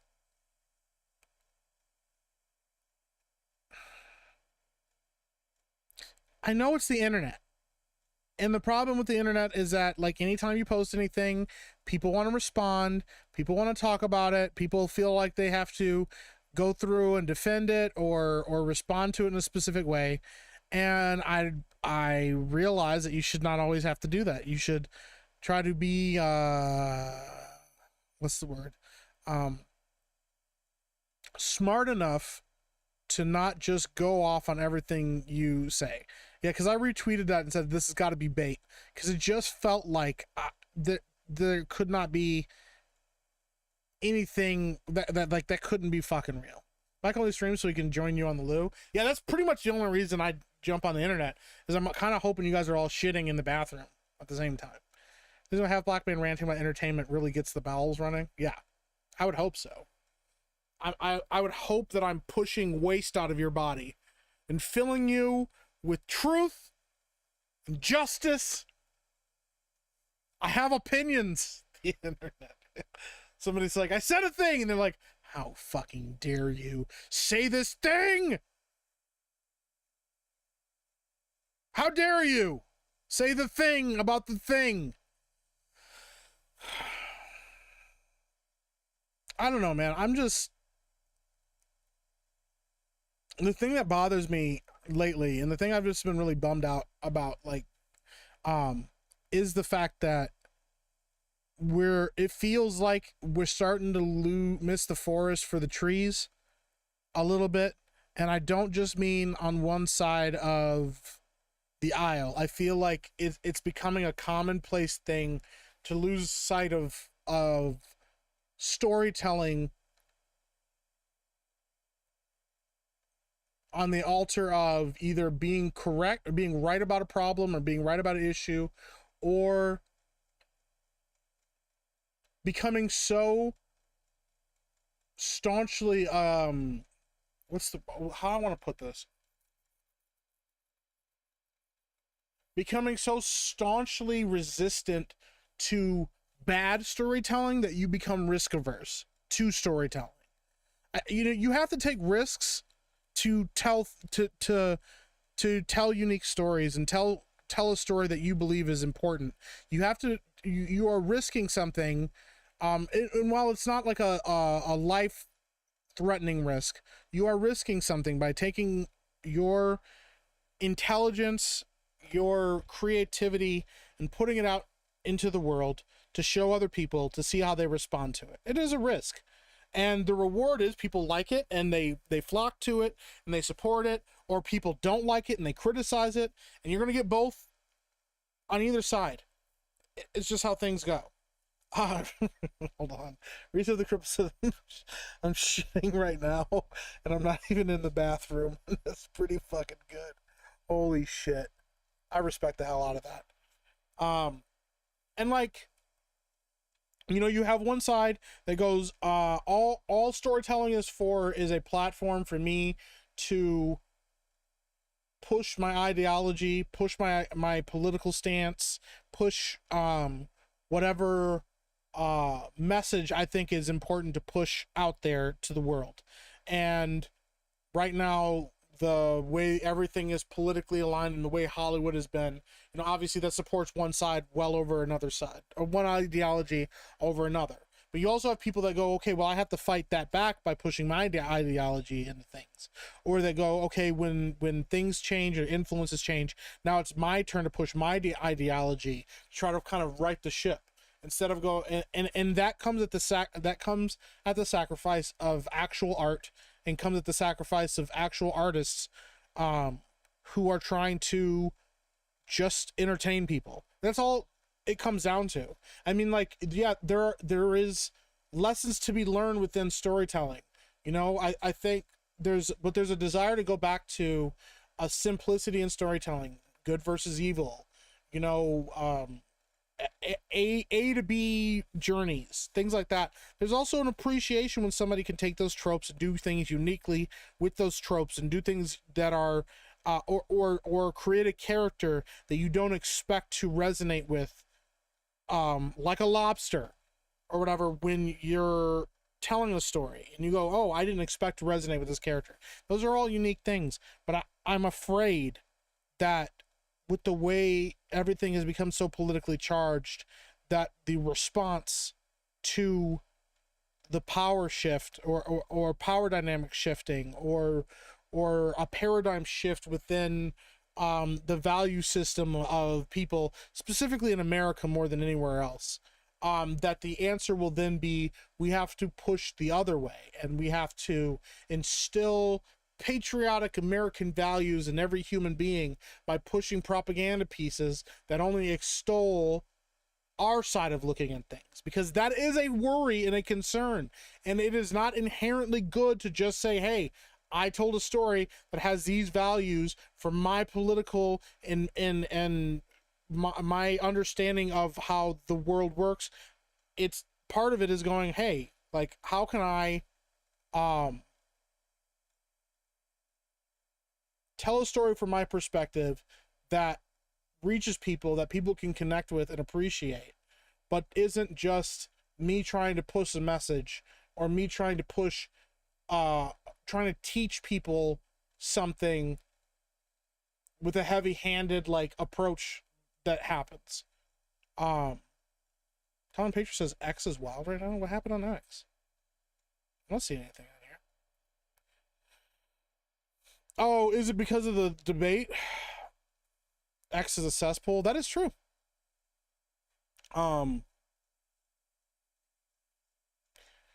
And so I don't know. It's just a thing right now. Like, I want to be some, like, all I want to do is fucking make movies and tell stories, or, you know, fucking talk about stories that I enjoy and movies and games that I've liked. And obviously I'm going to shit on things that I don't like. That is definitely part of it. I feel better. Like this whole thing about like, well, we should only talk about things that we like. No, people like to fucking complain. Okay. It is important, like, to give people a place to vent and complain about things that you don't like or that you're not happy about. Oh, this is a really good quote. Thank you, Anna. This is from Tom Waits. We are buried beneath the weight of information, which is being confused with knowledge. Quantity is being confused with abundance, and wealth with happiness. We are monkeys with money and guns. Yeah. Absolutely.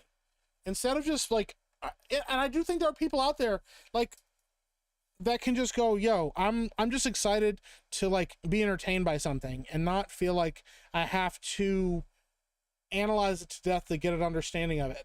I want to be able to make things. Oh, hi, Krista. Is this the debate? Yeah, we're debating. I don't fucking know. I was going to say some stupid shit. Crunchy or smooth peanut butter. That's what we're debating. But I mean, it's really not a debate. It's smooth peanut butter. There is no crunchy peanut butter is not for sandwiches. Okay. It tears the fuck out of the bread. Okay. You're tearing holes and ripping the shit out of the bread that you're putting it on. It doesn't spread smoothly. And when you bite into it, it's crunchy. I don't want a crunchy peanut butter and jelly sandwich. I want a smooth, soft, delicious, supple sandwich. Oh, how smooth the texture of this peanut butter is. Delicious. Not, yummy. My sandwich crunches. Like, if I wanted crunchy sandwich, you know what I would do? I'd put chips on it.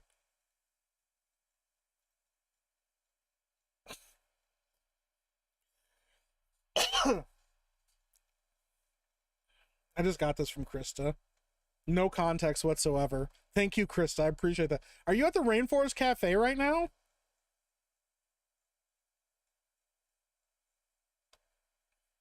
Neither. I'm allergic to Double Hawk. It's okay. Listen. Just keep your EpiPen close by. Take a night. Just eat one peanut butter and jelly sandwich. Just with smooth peanut butter on it. And then just stab yourself in the leg. Don't do that. This is not health advice. Do not fucking do that. How the fuck do you tear holes with crunchy peanut butter? You put the peanut butter down. It's fucking full of a bunch of hard fucking rocked ass fucking beans, nuts. They're basically beans. They're ground beans.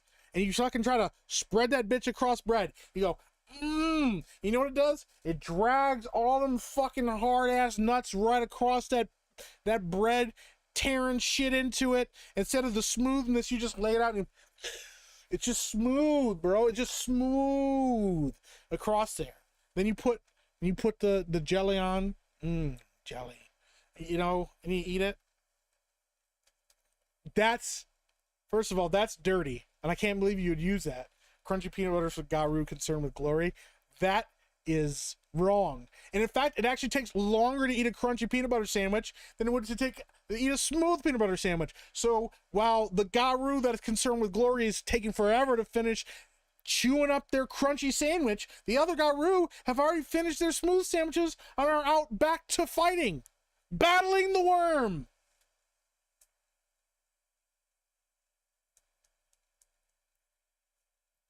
A Beardo sandwich versus a Savvy sandwich. A wet sandwich versus a wet sloppy sandwich versus a dry ass sandwich. I don't know. That's what she keeps saying anyways, that she likes dry sandwiches. See, Krista agrees with me. Toast the bread for crunchy peanut butter. Yeah, but why would I want to toast then I'm having toast? You know what? I would give it to you. You want to toast your bread and you want crunchy peanut butter on your toast? Fine. All right. Do your thing, okay? Not my thing, but do your thing. But no. You don't want to put crunchy peanut butter on soft bread. Beans and nuts equal butts. Correct as always, other than Batman vs Superman. I disagree. I do not think Batman vs Superman is a bad movie. I don't think it's a great movie. I think it's a decent movie. I gave it a 7 out of 10. I don't think I would change that score. I think the third act is a mess. I like a lot of what's going on there.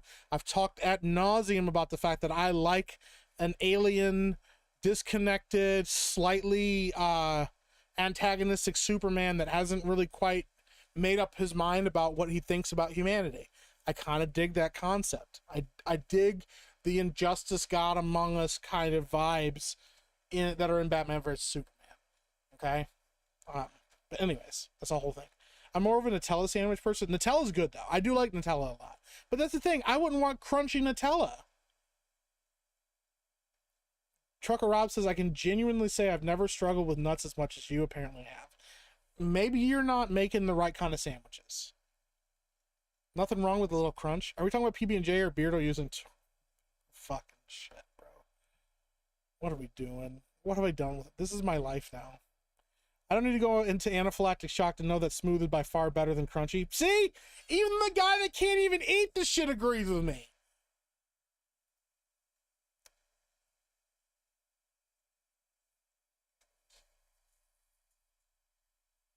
Legumes? They're legumes, are they not? Yeah, but like... yeah. Legumes make me sound smart. Legumes. They have no battle scars. This sandwich was wasted. Or holy shit. That's pretty fucking good. What's better, jelly or jam or jelly? I think jam is actually better. Jelly's easier, but I think jam is actually better. Grape jam, so fucking good. Crunchy or smooth beans? Smooth beans, bro. Sounds like you just buy shitty bread.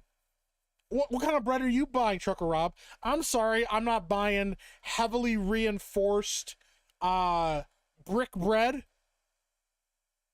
pre-toasted bread that comes in a fucking giant box because it's too heavy for a plastic bag. My bread comes out of a soft plastic bag. Okay? I do like peanut butter on toast. I just don't like crunchy peanut butter. I love making a PB&J though versus peanut butter on bread. Yeah, see, PB&J sandwich is one of the best snacks I think ever. Have you ever toasted toast, add butter on it, then add a sprinkle of sugar? Struggle food? I have done that, and it's fucking delicious. That's how you survive sometimes. You go like, yo, I want something like sweet and delicious, so you grab some like fucking toast, some butter, and maybe some cinnamon or some sugar, yeah. Be delicious. 1v1 me, Mike. Final destination, no items. I will be bringing an item, and it will be unfair. But I'll tell you that I won't bring it. I'll tell you I'm not going to bring an item. Because I cheat. Dylan D says, okay, I'm back. 1v1 Rust, only snipers, never. Beardo is a legume. Team Crunchy. Preserves are superior. Listen, what kind of fucking world is Trucker Rob living in? Oh, I like to have me some grape preserves on my hard bread made of gold bricks.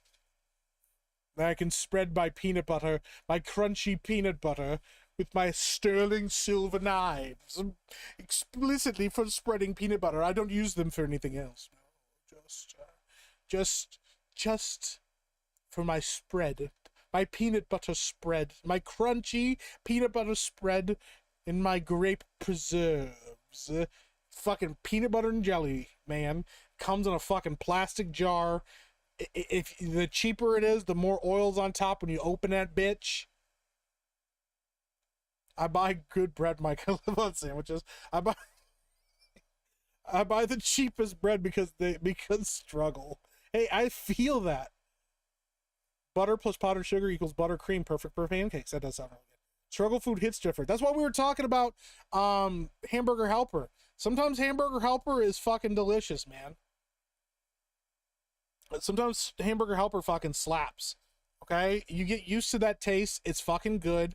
I'm like, why would I do anything different? So, came to America thinking the food was cheap, but I got bean boozled. The food used to be cheap. It got really expensive in the last couple years. Also, where are you shopping? Krista, if people haven't put you on to shopping at Aldi's, I'm gonna tell you right now, you need to find your local Aldi's. I don't know what's the other one around like Florida where they have like the cheap stuff, but If you can find the cheap, there's like cheap food places. That's where you shop. But if there's an Aldi's, you can walk into Aldi's with $100 and walk out of Aldi's with some good ass food. Okay. So, I moved out of Section 8 a long time ago. I buy good food now. Well, excuse fucking me, Trucker Rob, with his great preserves. Goddamn right it does. Walmart's okay, but Aldi's, I think Aldi's is actually better than Walmart. Here's the thing. Walmart used to be a cheaper alternative, but I've noticed when I walk into Walmart, when I come out of Walmart, I'm not as happy with my selection of food. Winnie Dixie for the South. Okay. Yeah, Aldi's. There's got to be an Aldi's in Florida. Hold on. Let me see here.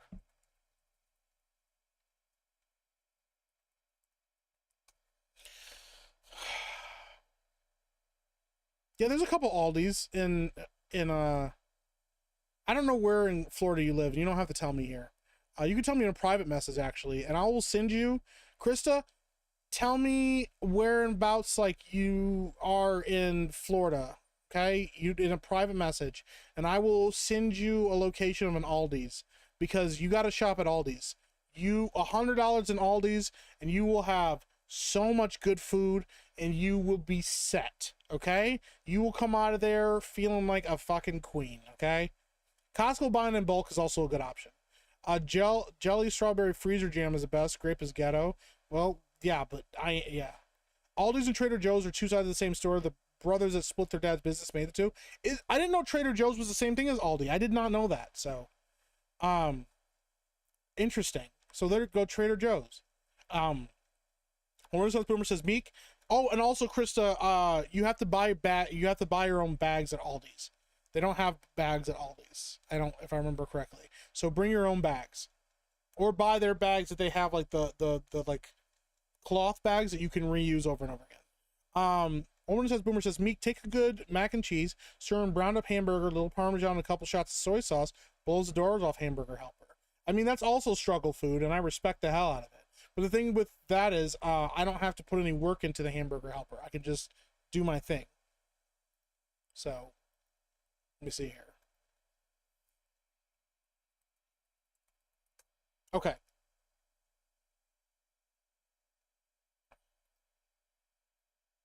Let me make sure this worked, Krista. And I'll send this to you.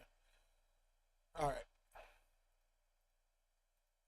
And then I will see what I can do to help you, Krista, okay?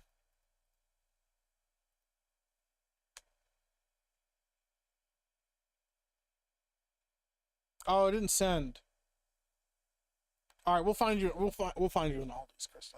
Aldi's go to just hope there's more than one clerk and the self checkout isn't closed. I mean, that's fair too, but blackberry preserves might keep. Shut the. What the fuck? Blackberry preserves?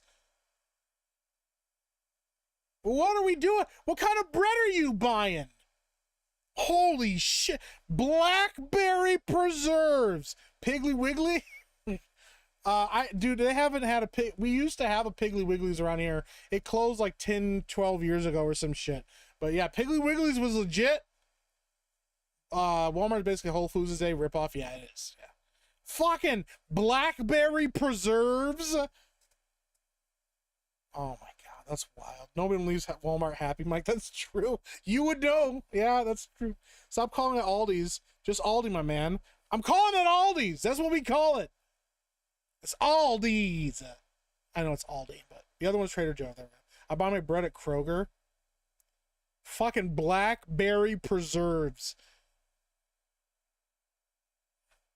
Didn't Aldi have a job posting? They say they didn't want to hire white people. I don't fucking know. I wouldn't give a shit if they didn't. Who they fucking hire? I don't want to spend $700 on groceries. I want to spend $100 and have a ton of groceries at Aldi. I don't give a fuck who they're hiring, as long as they leave me the fuck alone and let me eat my fucking Hamburger Helper on my own. Sam's Club pizza kneels to Costco. Sam's Club has good shit. I don't go to Walmart for a specific thing. The bread and rolls they bake, $1. There you go. I respect that. Buy my own bag. There you go. Save the Planet type store? No, it's a fucking. It's a struggle store. Like it's a struggle store. They're like, yo, we don't like just have bags to give it away here. You have to buy those bags. Were you a tap water on your cereal pour? I've been tap water on cereal pour. I've had to put tap water in my cereal. Not in a long time, but I have had to. Paulo Monopoly says, I only go to Walmart to shoplift. Fuck, dude. I only go to Walmart to steal shit. This is fucking wild, bro. Quantity W says, Trucker Rob, one of my high school buddies was related to the founder of Kroger's. Remember, he was from Cincinnati. That for me was during sophomore to senior year of high school. Well, there you go. The full cut of beef at Sam's or Costco really saves money too. If you have freezer space to be, yeah, you just grab a whole big ass part of the cow, whole cow ass, you know. Try Briskoff. It'll change your life. What the fuck is Briskoff? Briskoff? Brischoff? Sounds. I've gotten blackberry preserves from Aldi's before. Oh, maybe not. I work right next to a Piggly Wiggly. I can't believe they still have Piggly Wigglies around. I'm going to Walmart for a specific thing. Love their bread and rolls baked on site. There you go. I'm going to teach Mike how to eat. You don't got to teach me shit. I like peanut butter and jelly. Okay? I've had my fair share of them bitches. Peanut butter and jelly and a cold glass of milk. A2 milk is like the one thing I splurge on because like fucking spoiled now. So delicious. Strawberry preserves is my favorite. I use home pride. I think you mean homemade butter top bread or home pride butter top bread. Okay. Welcome to Costco. I love you. I work at Kroger's. Fucking sucks. Listen, man, you gotta have a job, man. You gotta pay them bills. However you do it, man. I respect it. I'm from Scotland, so put a meat pie on a sandwich. You guys just say things. You guys in Britain just say things. Put a meat pie on a sandwich. I'll take Walmart over Meijer though, which is just expensive Walmart. That's fair. Meijer does have some things that are better quality than Walmart. The people in Meijer are leagues better than the people that go to Walmart. Although the Walmart that I have closest to me is not bad. The people that go there are cool. That's a chill Walmart. But like the other Walmarts that are closer, they get some wild people in there. Walmarts get wild up in Walmart. I went to Trader Joe's for the first time and I wanted to buy all the flowers. Don't buy all the flowers, okay, Krista? Just buy one flower. You haven't lived until you've had a good blackberry wine cake. I kid you not, amazing. I don't know if I'd like. Listen, I'm a big cake person, but I struggle. Google Mouding right now. I was watching a video of Mouding earlier. Let me see if I can find it. It's just fucking. It was Moudang Core or some shit like that. If somebody made it, and it's just Moudang being a fucking menace to the to his handler.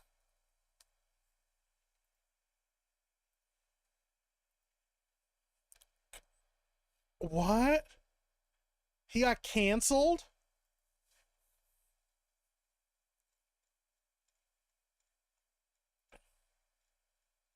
Did they're talking about canceling Moudang because he bit his owner? Or I mean, he bit his trainer? I don't know why that's the funniest shit I think I've ever read. Is like, yo, is this little tiny pygmy hippo canceled? Hold on, I can't believe this is fucking real. It's fucking New York Post, man. Leaked video. Like, what kind of, how fucking leaked is the video? Listen, this thing is a menace. And it's fucking funny to me, like, how, like, what a big, like, fucking problem this hippo is. If you've managed to like, go without seeing Moudang, you haven't been living, okay? Yeah, he's like a pygmy hippo, and he's like a baby. He has like brothers and sisters, and they're all like kind of ashamed of him because he's such an asshole to everybody. But he's a baby at the same time, so you're kind of like, oh, it's cute. But then he's like, yo, but I'm also gonna bite you, and he doesn't like baths. It's pretty wild. There you go, Krista. Just for you. I'm too poor to be snobby about food. I'll just take my cut of They're woke BS by skipping the infected entertainment. There you go. Why the fuck would you put tap water in your cereal? Just eat it dry? No, no, no, no, no. You want to feel like you're having the real the cereal experience. Okay? Eating it dry just reminds you don't have liquid to put on it. Come on now. It's cookie butter. Is it any good? I stopped at Walmart this week in a location I don't normally go to. The men's underwear was under lock and key. Yeah, the place I live nearby, Walmart I live nearby, they don't have that kind of stuff in there, or at least last time I was in there they didn't. But other Walmarts in other places they do. They have like the whole thing where you open the thing, the alarm goes off and stuff like that. It's pretty wild, man. It's kind of sad.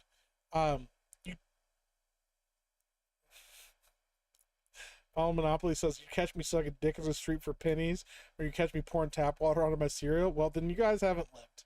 Okay? I'm in Piggly Wiggly country in Alabama right now. It's a southern thing, dude. Well, they had Piggly Wigglies up here in Michigan, too. They used to have them all over the place up here. Now it's gone. Bischoff is the cookie. Mashed into a spread. It's divine. Grew up on Nutella, but Bischoff is God. I might have to try that now. That sounds really good. Walmart really depends on the location. It's true. I'm quite familiar with your own Walmart. No, you're quite familiar with the other Walmart. That's the other one, not the one that I go to. The Walmart I go to is actually in a different direction. And that Walmart's way more chill. Mudang is a menace. See? Mudang is my spirit animal. They deliberately piss him off too. I've seen one grabbing his back leg until he bites them.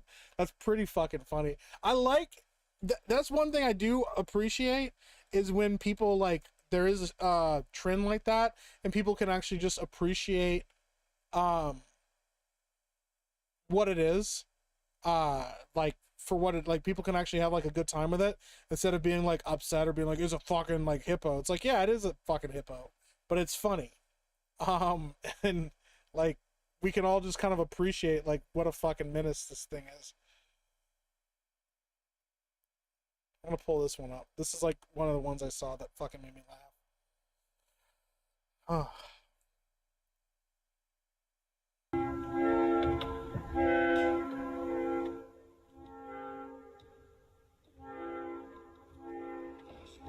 And like every time I see him, his mom's just eating and she's just chilling.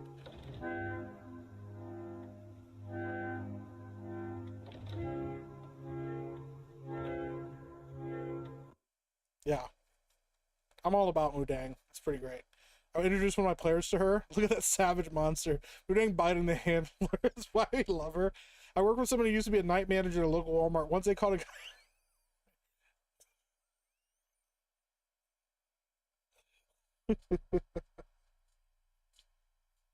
Once they caught a guy jerking at the girl's bathroom, so they worked over and left him in the alley like a dog. That shouldn't be funny, but like, it's like what are you fucking doing at a Walmart, bro? He's like, he got nothing else to do, so you just fuck him up and kick him out.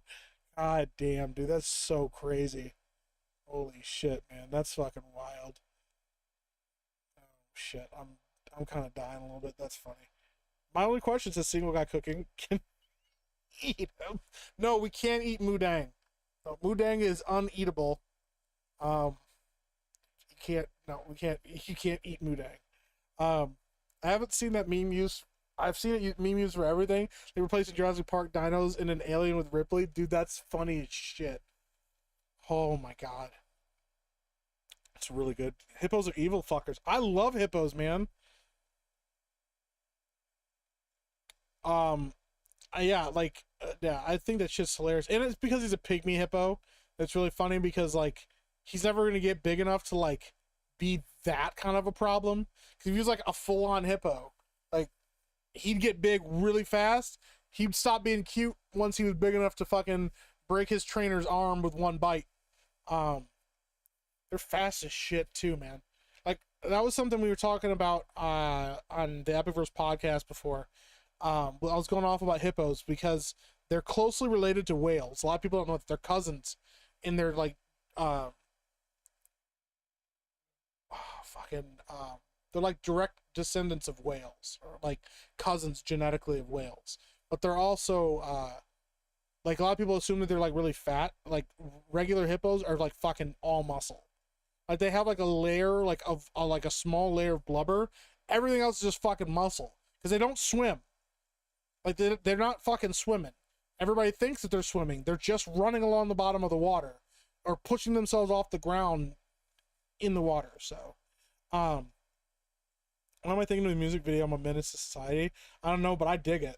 The fat electrician went all down the rabbit hole that, hold on.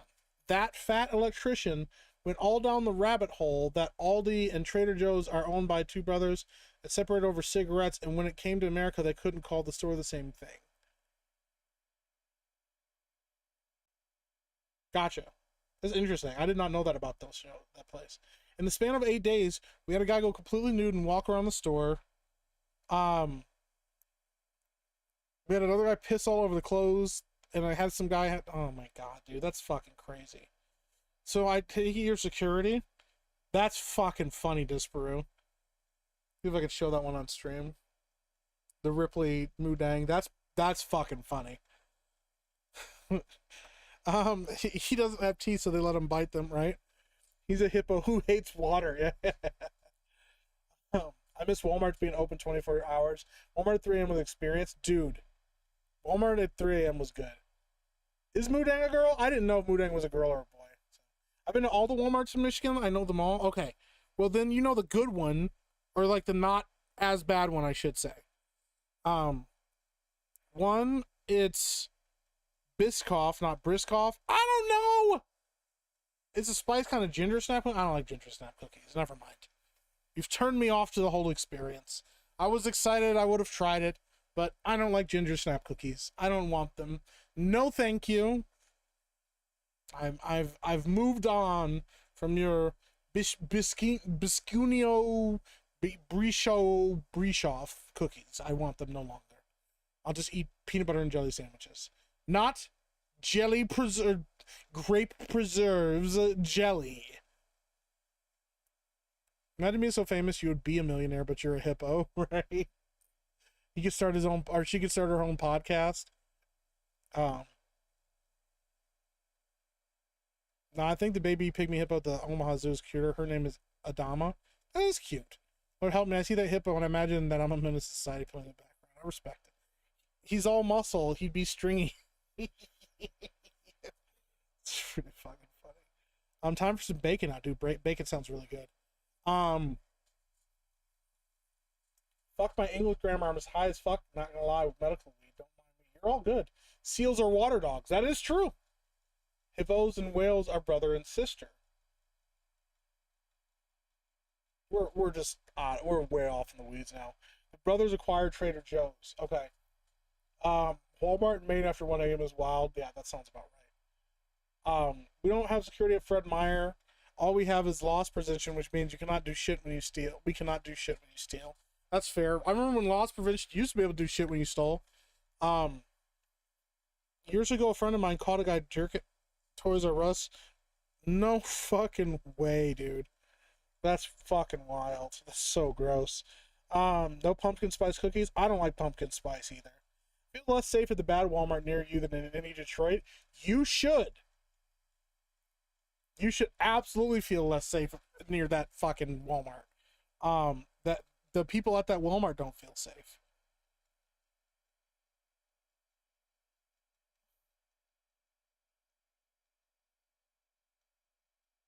Yeah, I just gotta send another Mudang video. She's just causing problems for everybody. She's like, I live, therefore I must bite. Pumpkin spice is vile. I know some people like, listen, Lady Epic makes the only pumpkin pie that I like, or that I explicitly like. Like, I've had good pumpkin pie other times. I'm not a pie person normally. I'm very picky about pie. Cake is my jam. The thing is, I don't like fruit in my cake. I fruit cakes, cakes with fruit in them, cakes with fruit frosting, cakes with fruit filling. No, thank you. Vanilla cake, white cake with yellow cake with chocolate cake like that is good.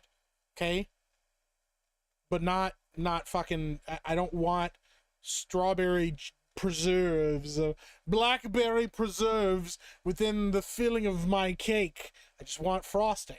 Just put fucking frosting there. It's all fun and game until Moodang breaks free, right? There are good Walmarts. There are Walmarts that are in play. The good Walmarts are abandoned. Yeah, there's almost, there's typically nobody there at night. So Walmart feels like a myth here in Australia. We ain't got one, but hear all about it. Yeah. It's kind of weird. Ironically, Beardo likes a fruit in his cake. Like the one opposite of the bad one that Trucker Rob doesn't feel safe at. That one is fine. You know, I do miss the Walmarts being open 24 hours. I miss being able to go to a store and just getting a snack at like 3 a.m., man. That shit hit different. It's also how I got really fat, ironically. So it's kind of a weird thing. Sweet stuff. I like cherry pie and pure chocolate fudge icing. That's it. Nothing else. That's okay. Respect it. Sky puppies are fruit bats. Yeah, Miss Rough Night nailed it. That's a good one. Fruit bats are sky puppies. Yeah. Speaking of dangerous places to go, I need to make a 2 a.m. Waffle House run. Dude, Waffle House slaps at 2 a.m. as well. Damn. Waffle House and Denny's, they slap differently in the middle of the night. Sounds so fucking good. That sounds really fucking good, man. Damn it, you guys always make me hungry. See, this is the thing.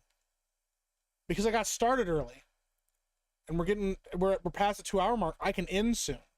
Then I can go eat. Normally, you guys get me hungry, and it's like late at night, and I shouldn't be eating. I mean, it's still later at night, but I have to be up all night with the baby. So, eating now will prevent me from eating at 2 a.m.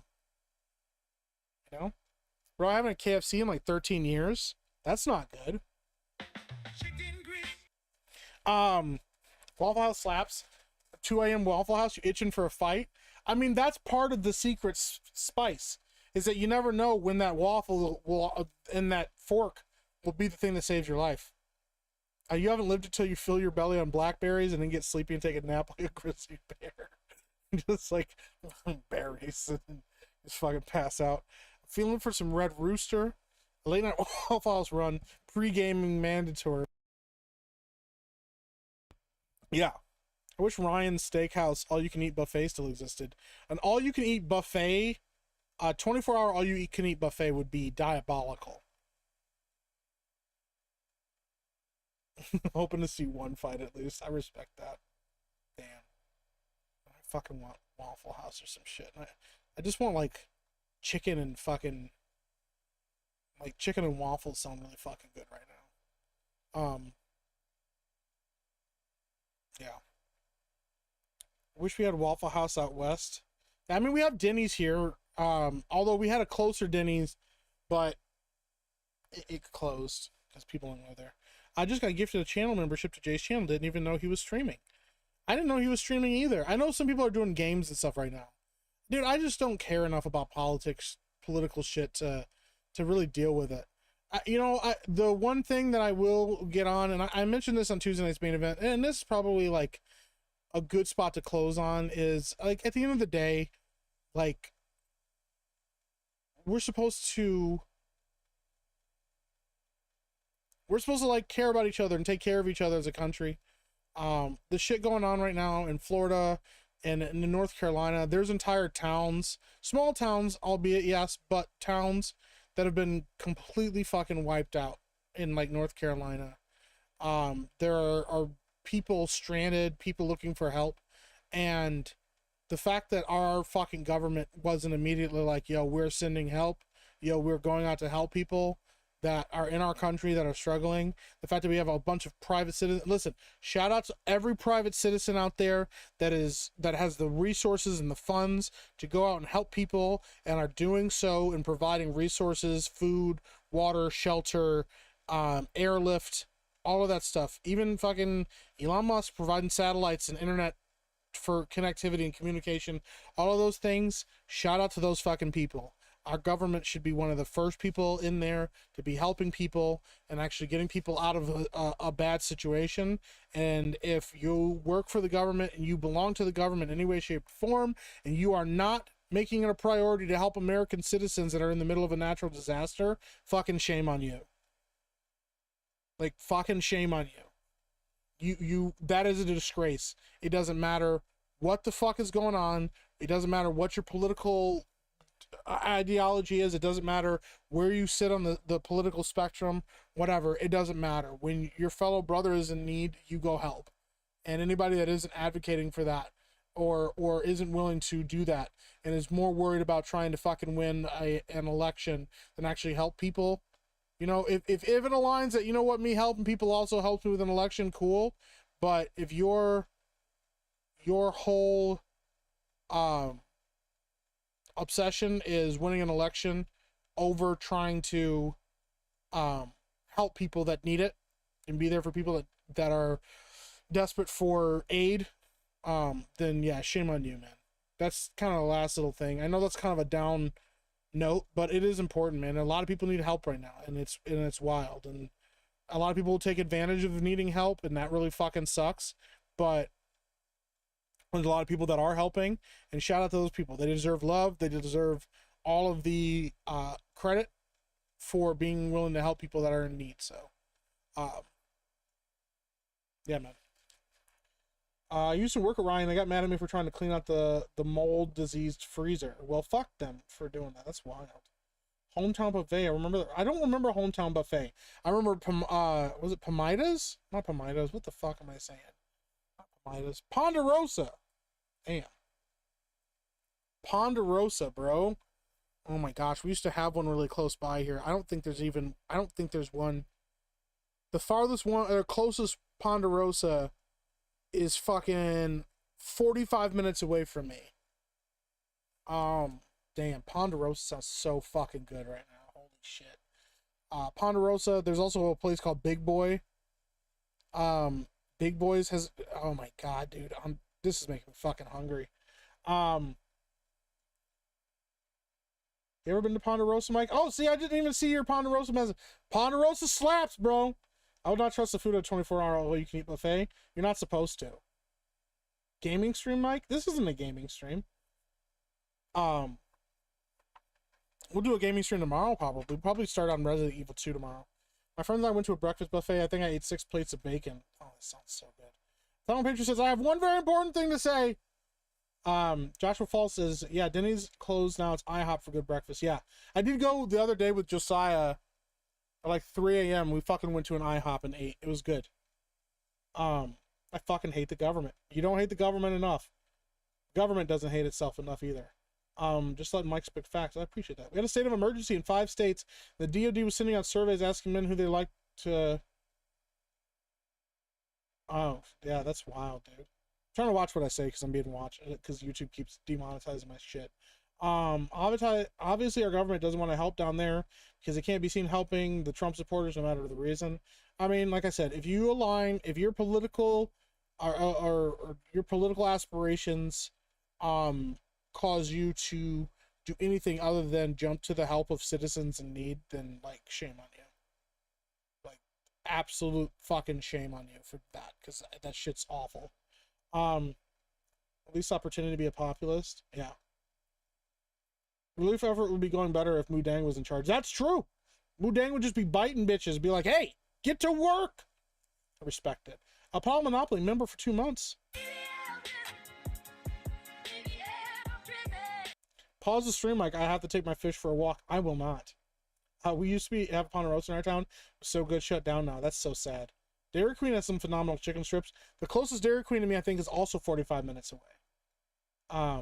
The important thing I have to say is Ben is gay. I respect that. It is a very important thing. The truck stop in Ohio, their buffet has T-bone steaks. They got hit by a tornado, unironically. That's fucked. Every good place gets destroyed. I went to Shakey's in Japan a month ago. Everything but the pizza itself was good. Oh, hell yeah. Yeah, we got a couple people over in Japan right now. Hanging out. The crew from Weebs and Waifus is up in Japan right now, so shout out to them. Debate over Vance killed it. Nice. 80% of government employees are registered Democrats. That's kind of nuts. That's a wild statistic. So, all right, guys, I think we're gonna call it here. I have baby duty tonight, so I'm gonna be up very late. And I want Lady Epic to be able to get some sleep. Taco Bell nacho fries are guilty pleasure. Oh my god, that sounds so fucking good right now. Oh dear, that's a real problem. That sounds so fucking good right now. Anyways, now we're gonna call it here. That sounds. You guys are awesome. I appreciate the hell out of you. Thank you guys for hanging out.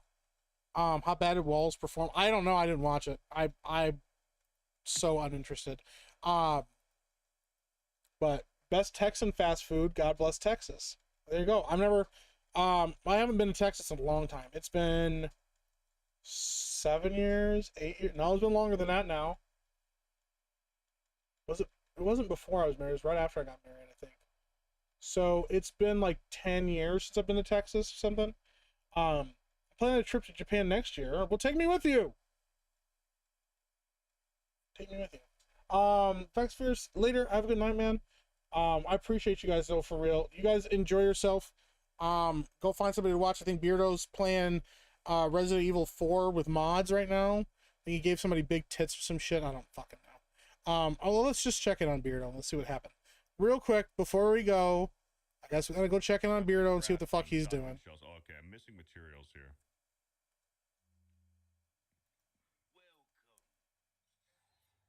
I can buy resources. Why does he have Batman skin on? Batman doesn't use guns. He can't do this. Batman doesn't use guns, dude. Mr. Bretto. Bro, I had Popeyes in Texas and I hated it. Really, dude, I love Popeyes. And all these boot knives, I don't really need those either. Bro, you're Batman. You do need boot knives. Can I sell the kitchen knives? Bro, you need knives as Batman. At least I don't think. No, it was almost a perfect stream. Yeah, I can. That's Fair enough, fucking fair enough, wild. much. Well, we just wanted to stream Sniper real quick. Hold on. Did he do his intro?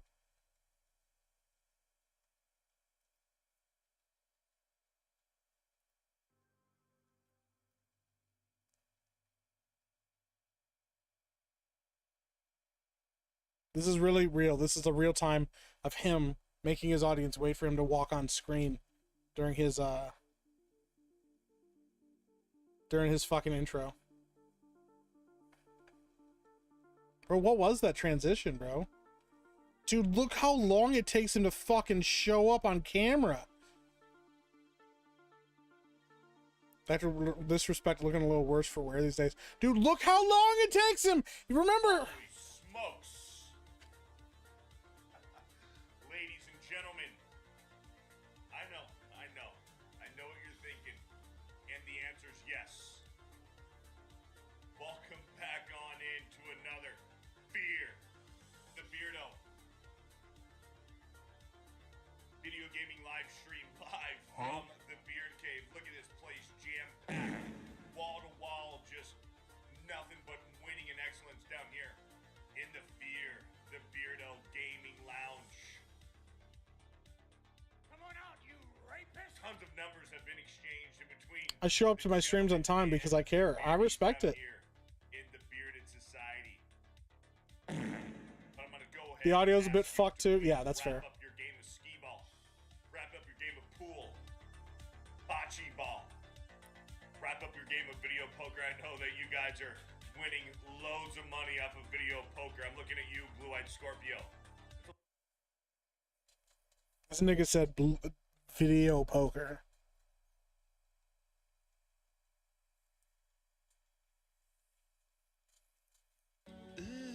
That nigga unironically said video poker. What's that? What's that, brother? He always puts his hands in his pockets. So he doesn't know what to do with his hands. Why does Beardo always hide his legs? You know why. What even is this? I don't know. Shout out right there, huh? Go ahead and wrap up your games. Finish up getting that number from the chick at the bar. Because in a few short moments, Fear the Beardo, that's me, the champion of every single Pokemon region. Nobody even comes close. Savvy, I'm talking about you, you fucking loser. Go take a shower. Go brush your teeth. He's thinking about Savvy on stream now. Stadium. What did he say?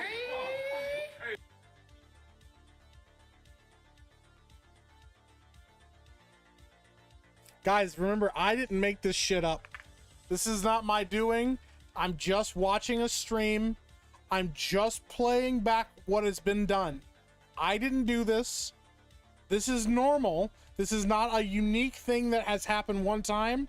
This is consistently how a certain person opens this. Ben is less cringy than Beardo at the times. Where it all goes down. I mean, just look at this place. Very expensive. Very demure. As the fucking Gen Z retards are saying, who gives a fuck? To be honest, skibbity toilet, Ohio fucking Riz. Alfred, is that what they're saying? Cool. Good job.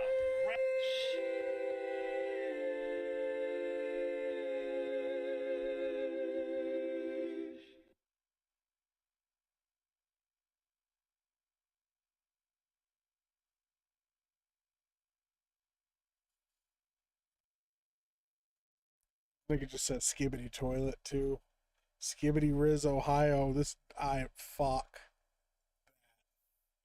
Yeah, we're bringing back Mudang. I'm sad now. It hurts. It hurts my soul. I felt it deep down in my soul, bro. It hurts. Fuck.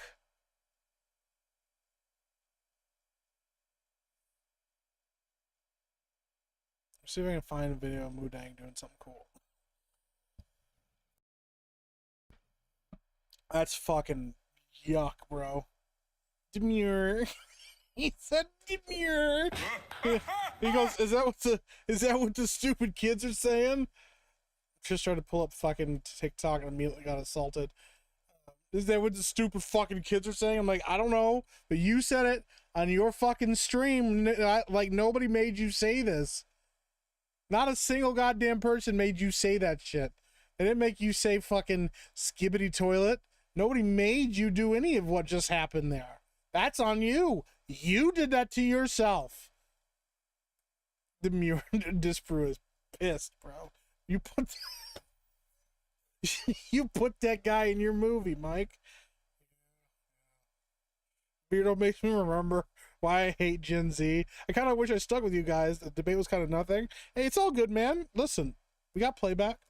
All right, we're gonna watch a little bit of Mudang. That's what we'll call it before we end the stream.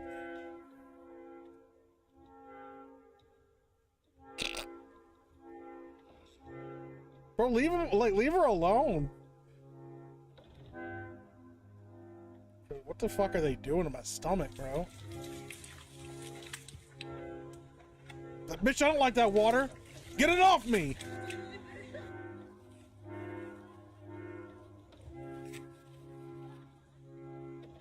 Yeah, Mudang is a menace. She's out here just fighting the world.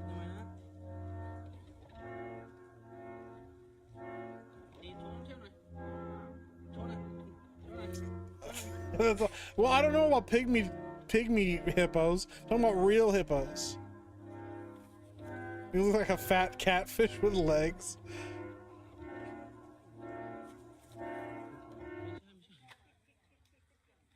I like how the music just fucking stops. Alright, there you go, guys. Fucking Mudang core right there. I respect it. It's cute. Mudang is cute. I'm glad you guys agree with me. But who'll bite your face off later? Yeah. I don't know how, like, dangerous fucking pygmy hippos get, but I'm sure they're somewhat dangerous, so. Alright, y'all. We're gonna call it here. I appreciate the hell out of you guys. Thank you so much. And, yeah. I'll leave you with this. Chicken grits in my soul. That's how I roll. KFC